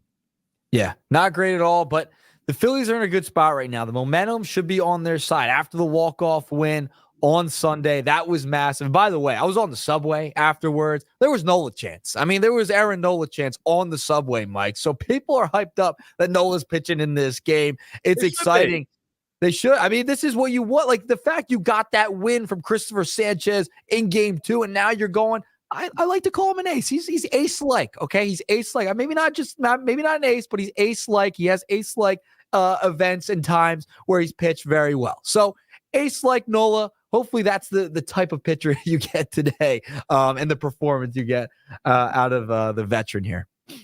Yeah, listen. Nola has had a very odd relationship with the fan base in terms of, as again, like I say, the Nola coaster, but the guy has been one of the steadiest pitchers for all. But the problem is like I said, he'll throw a complete game shutout. And then the next game, he gives up 8 runs in a night where you're playing the Marlins. And you're like, what is, that's been the problem. But listen, the Mets lineup going back home, is it going to be too much for them? Are they going to be over-energized? They've been on the road for since the 22nd? I think it's the last time they forever. Game. Yeah. So are they going to be over-jumped, over-hyped, over everything for this? And are they going to be, I think the Phillies sometimes they play at home and they're so charged up. And then the Schwarber leadoff homer, the place is just unhinged and they can't reach that level of the energy in that place. And it comes crashing back down. So we'll see. I hope Nola, that's why I liked Nola in this spot, is that he won't let all that get to him. Yeah, he'll be unfazed by it. Like Christopher Sanchez, yeah, at this point, especially losing game 1, because, factoring that in, and then having to come back. Like if Nola pitched game 2, they win. Factoring that in with Sanchez, I mean, that's a tough start for a young, inexperienced pitcher in the postseason. In fact, you have Nola, it worked out, which makes Rob Thompson look like a genius. And that's what you were looking for out of Sanchez. He only gives up the one home run. They're able to come back. But I'll tell you what, you can't count the Mets out at any point during the game. The way this team's been playing, it's unreal that they've been able to continue to fight and come back and stay in the game. This is a team that is not out of it until it is completely over, Mike. So that's why the bullpen worries me at times. You need Nola to go deep into this game, 7-8 innings, so you don't have to really worry as much about the bullpen and the Mets going up against some of these guys who they've had success in so far in the past couple games. All right. We asked a question at Mike Gill Show on the X platform. Who comes up big tonight? Now, I gave 4 options, okay? I gave Nola, Harper, Castellanos, Schwarber. If there was somebody else in there, you could list, that person. But right now, 51% of the votes are voting for one of these 4 guys. It's Nola, Harper, Castellanos, Schwarber. 51% of the votes. Is it one of those 4 or somebody else in your mind? Who comes up big tonight? Who you got? All right. For me, I think it's one of those 4, and I think it's Aaron Nola. I think that's the 51%er, isn't it? Nola is the 51%er. Yeah, I got to be part of that 51%. Have to be part of that 51%, Mike. You need the starting pitcher to go deep in this ballgame. We know the offense. That's obvious. You'll get it from somebody, whether it's Schwarber, whether it's Trey Turner, but maybe Bohm shows up tonight. Sosa could come up with a big hit. That's obvious. The starting pitching needs to stay consistent and stay level. You can't have Aaron Nola leaving breaking balls out over the plate, hanging them up there, and letting these guys go tee off on them. So you need ace like Nola. You need him to work the plate, hit his spots, command his fastball well. The Phillies will win that game, and he'll go deep into the ball game if he keeps his pitch count low and commands his fastball and hits his spots. That'll be Aaron Nola. I think 51%. I'm a part of that 51%, Mike. All right, yeah, Nola was the winner there. Actually, number 2 on the list, believe it or not, was Kyle Schwarber. Actually, no, Harper had just passed him as we're having this conversation. It's a live feed. Harper passed him. He's at 22%. Schwarber's at 19%. And Nicky Castellanos only at 6%. Couple write-in votes, by the way, for Alec Bohm. Well, it'd be nice. It'd be nice, Mike, if Alec Bohm could give you a little something offensively other than what he's been giving you lately. Kyle Schwarber is a good one because he didn't have a hit in game 2. I mean, he was great in game 1, basically had all their hits until late in the ball game. He had the 2 hits forever. And, game 2, he didn't really participate offensively. So he needs to have a big game. If you get, start the momentum, he could have maybe a leadoff Schwarber bomb again, quiet the crowd a little bit. Maybe they could build off that momentum unlike they did in game 1. That'd be a perfect scenario for the Phillies if they could start off like that. But remember, the Mets always hang around. So, yep, there you go. Well, this is a big one. You got the game 3. I hate this, by the way. Baseball, terrible job. By the way, terrible job in this sense.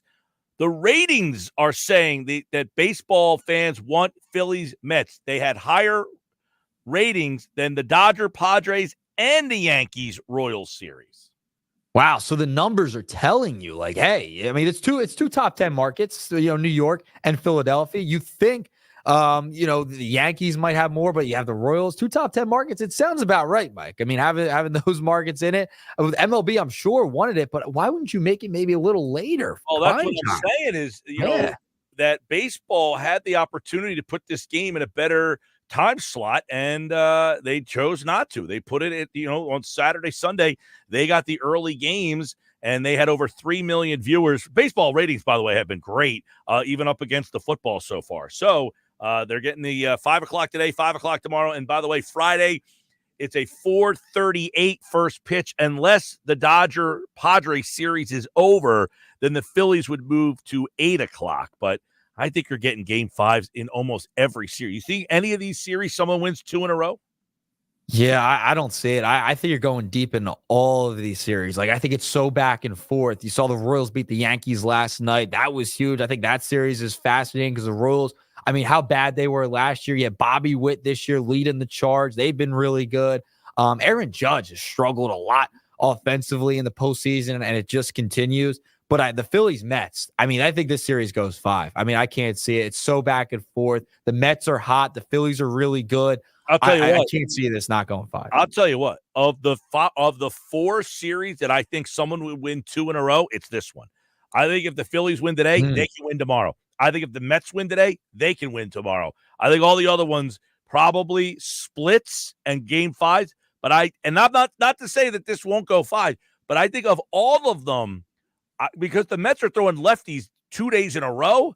Yeah. I think if they win today, they can win again tomorrow. And same with the Phillies. I think if the Phillies win today, they could win again tomorrow. But all the rest of the series, I feel like are splits here. And then game 5s. Yeah. Yeah, I'm with you. It's gonna be fun. This might be a surprise. The one series where Kansas City at home this year was 45-36. They were a much better home team than they were on the road. Now, the Mets, the Yankees were 50-31 on the road. So they were actually better on the road. So can the Yankees go to Kansas City and steal 2? That one I don't think so. Cleveland, they're going to have to go into Detroit. Detroit's 43-38 at home. The Guardians are 42-39. So that's where, again, I see a split there. The Padre, they're going to San Diego. And San Diego at home, 45-36. And so that's what I'm saying. Everybody's so close there. But the Phillies, their problem is much better at home, 41-40. Of all the playoff teams, they are the worst road team. Yep, it's so even, it's so close, Mike. But the Phillies, they're starting in a couple minutes right here on 97.3 ESPN. Can't wait for tonight. That's it. That's Nick's Nuggets here on the Sports Bash. And of course, we're back tomorrow with more Nuggets in Game 4 right here tomorrow on 97.3 ESPN. But coming up next, it's the Phillies and Mets, game number 3. You'll hear every pitch. Boog Sciambi, Doug Glanville on the call. Coming up next here on 97.3 ESPN. All right, Nicky Earnshaw, we'll see you, man. All right, talk to you tomorrow. All right, then my Bet365 play of the day. Of course, it's brought to you by Bet365. Whatever the sport, whatever the moment, it's never ordinary. At Bet365, I'm going with a Schwarbomb. I think you're getting a Schwarbomb in the game today. Go with a Schwarbomb and make a couple extra bucks on your Tuesday. Have a great night, everybody. Wake up weekday mornings from 6 to 10 a.m. with Unsportsmanlike on 97.3 ESPN with Evan Cohen, Super Bowl champion Chris Canty, and Michelle Small. Can't wake up without it. Brought to you by the Gallery Bar Book and Games at Ocean Casino Resort in Atlantic City. New Jersey is leading the nation in clean energy investments with one thing in mind.